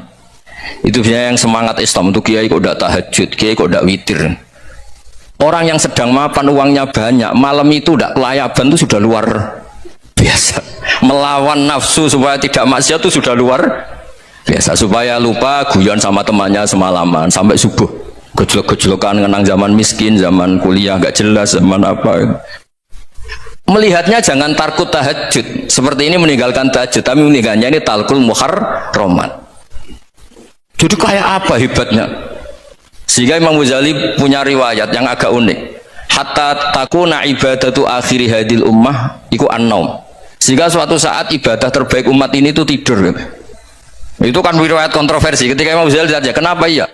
Kenapa kamu mulai keluar dari rumah itu sudah banyak maksiat, melihat perempuan yang enggak mahram, melihat fenomena. Tapi kalau kamu tidur itu enggak melihat apa-apa. Tapi juga kamu jangan nganggap tidur itu ibadah betul. Saatnya melakukan fardu ain malah masih tidur. Tapi itu sudut pandang yang menjadikan kita Islam itu gampang. Jadi saat Anda tidak bisa aktivitas apa-apa, misalnya ada beberapa orang yang lumpuh. Lumpuh itu memang nggak bisa Jumatan, nggak bisa ibadah, tapi dia juga nggak bisa maksiat. Tidur itu memang Anda saat itu tidak bisa tahajud, tidak bisa witir, tapi saat itu ada zina, ada maling, tidak gosipkan orang, tidak bully orang, tidak menanamkan kebencian, tidak hasud. Sehingga tidur menurut Allah Ta'ala wa min ayatihi manamukum billaili apa? Wan-nahar. Karena di tidur itu selain ada unsur istirahat, jaga kestamina, juga ada unsur meninggalkan beberapa keburukan. Nah saya mohon ibadah yang keseharian ini kita jaga. Supaya kita semua baca ayat itu fasih itu tertanam di hati. Allah itu siapa? Alladzi at'amahum min ju'i wa amanahum min khauf. Dan Allah kalau cerita di Quran itu anna subabnal ma'a subba thumma syaqaqnal ardhan wa syaqqa fa'ambatna fiha habba wa inaba wa qadba wa zaituna wa nakhla wa hadaika hulba. Kamu tahu saya ini siapa, kata Allah. Saya ini adalah Tuhan yang menurunkan air, kemudian ada tanaman banyak. Habba wa inaba wa qadba, ada zaitun, ada tin, kalau orang Jawa mungkin ada tela, ada padi, ada mangga, ada pisang. Sudah. Wa inaba wa zaituna wa nakhla wa hadaika hulba, ada perkebunan yang lebat. Tujuannya apa? Mata Allahkum, silahkan kamu pakai, kamu nikmati. Tapi karena kadang kita ini punya ide-ide besar. Tadi untuk syukur saja nunggu punya istri riman, rumah baik, tetangga baik, komunitas baik, semuanya baik baru syukur. Lama-lama nanti ada di surga, syukurnya nunggu surga paling kelas A. Itu sudah ada yang menghuni Rasulullah. Kamu nggak boleh di situ. Masa untuk syukur saja repotnya, masya Allah. Jadi mohonlah Quran yang kalau anda hafalkan juz sama itu kan ada ayat-ayat yang kayak tadi. Ya, fal yang dzuril insanu ila ta'ami. Coba lihat apa yang kamu makan ya, dari mana, dan untuk mempertahankan hidup kamu keseharian. Jadi jangan kira ibadah itu harus membentuk komunitas yang versi anda. Ibadah itu harus yang hal yang mulu-mulu. Kesehariannya anda alami. Loh, ini saya tidak bikin-bikin. Saya ngaji bukan karena berdasar pesanan. Itu ayat yang saya baca kan betul ada ayatnya kan. Fal yang dzuril insanu ila ta'ami anna sababnal ma'a sabba thumma syaqqaqnal arda syaqqa fa ambasna fiha habba wa inaba wa qadba wa zaituna wa nakhla wa hadaiqa khulba. Terusannya apa? Mata'al lakum, silakan kamu nikmati. Mata itu silakan kamu nikmati. Ya kayak sampean dikasih hidangan ya makan. Ya sudah makan, habis makan ya minum, habis itu ngantuk ya tidur. Ya sudah normal-normal saja. Kayak apa indahnya Islam. Tapi Anda mencari Islam yang gimana lagi? Nah itu yang diajarkan guru-guru kita, diajarkan sanad kita sampai Wali Songo, sampai Rasulullah SAW. Bahwa pada akhirnya ada jihad, ada perang. Itu dulu memang perang, bukan membunuh, beda. Dulu kita dijajah Belanda ya perang, dan itu normal karena kita dijajah. Jadi ketika orang lain ingin baik sama kita, wa in ahadum minal musyrikin astajaroka ya fajirhu hatta yasma'a kalam Allah. Kalau mereka ingin baik ya kita baik. Makanya ada istilah musta'man, mu'ahad. Kalau mereka ingin damai, berdampingan dengan kemajmukan ya itu yang lebih baik. Karena memang Islam menghormati proses perdamaian. Wa in janahu nawa lisalmi ya fajnah lah. Kalau ingin damai ya kita harus damai. Jadi andai kan dulu Belanda datang ke Indonesia kok minta besanan gitu. Ya mungkin kita juga seneng karena merbaiki hidung kan kalau kita besanan gitu. Nah tapi wong jajah dulu itu kan masalah kan? Apa? Masalah kan? Jadi saya mohon ya, jadi apa ya? Makanya saya tadi minta sama Bapak Kadensus kemarin juga pernah main ke saya. Jangan sering ketemu saya ini sudah uzlah, saya ini sudah mau daftar jadi resi. Saya itu kemarin di muktamar juga agak datang, acara di Jogja juga sudah. Karena memang keluarga saya dulu itu bahasa ya, bapaknya bapak saya itu gak keluar rumah itu puluhan tahun, memang punya adat uzlah. Ya makanya ngaji saya ngaji aja yang gampang-gampang aja, yang nggak orderan, nggak pesenan, ngaji aja dulu yang gampang. Saya ikhlas, yakin betul saya ikhlas. Ikhlas itu menurut saya itu roh. Orang nggak ikhlas menurut saya itu orang aneh. Ikhlas itu gampang, sudah saya bilang. Kalau kamu yakin ilmu itu milik Allah, ngasihkan juga ikhlas itu milik Allah. Apa sih yang kamu punyai sehingga kamu tidak ikhlas? Uang milik Allah, energi kita milik Allah, bumi milik Allah. Kemudian kamu merasa memiliki. Merasa memiliki itu kalau dalam ilmu tasawuf sudah kesalahan kan? Bagaimana Anda punya? Coba tahu-tahu tanah itu kok milik Anda? Karena saya beli, saya beli dari orang, dari Zaid. Padahal yang asli punya itu Allah. Apa benar kamu pernah beli sama Allah? Zaid ini pemilik nisbi, pemilik yang enggak sebenarnya kan? Ya enggak? Yang benar-benar pemilik itu Allah. Kok kamu ngerasa itu bumi kamu itu atas nama apa coba? Milik kan harus beli atau dikasih. Enggak semua kan? Nah, makanya itu famshu fi manakibiha, dan Allah menyebutnya sudah saya ini yang menciptakan bumi, waladzi ja'ala lakumul arda dalulan, dan Allah menyebutnya sederhana famshu fi manakibiha, silakan jalan-jalan. Terusannya apa? Wa kulu mirizki, silakan makan-makan. Jadi Islam itu iya, makanya kiai-kiai itu ada acara makan, sampai ada guyonan fikuli makanin makan di setiap tempat ya makan. Perasaan saya juga seluruh ulama di dunia, saya ulang lagi, perasaan saya juga seluruh ulama di dunia, bahwa Islam masuk itu macam-macam sebabnya. Dulu kita tahu, kita sebagai warga Indonesia, Islam masuk itu ya di bawah orang yang agak kedunian, ya kayak jenengan lah kira-kira itu. Ya kayak mbak-mbak ini, ya agak-agak mata duitan gitu. Karena Kita tahu rata-rata ahli sejarah mengatakan Islam di Indonesia di bawah kiai apa pedagang? Pedagang tuh nyari uang apa nyari dakwah kira-kira? Ya semoga Anda mirip-mirip seperti itu. Ya jadi nyari uang karena ada nurani Islam sehingga tetap saja membawa Islam. Saya tidak tahu Islam Anda ala apa, tidak tahu, pokoknya mau ngaji ya berarti Islam ala ahli sunnah apa? Wal jamaah.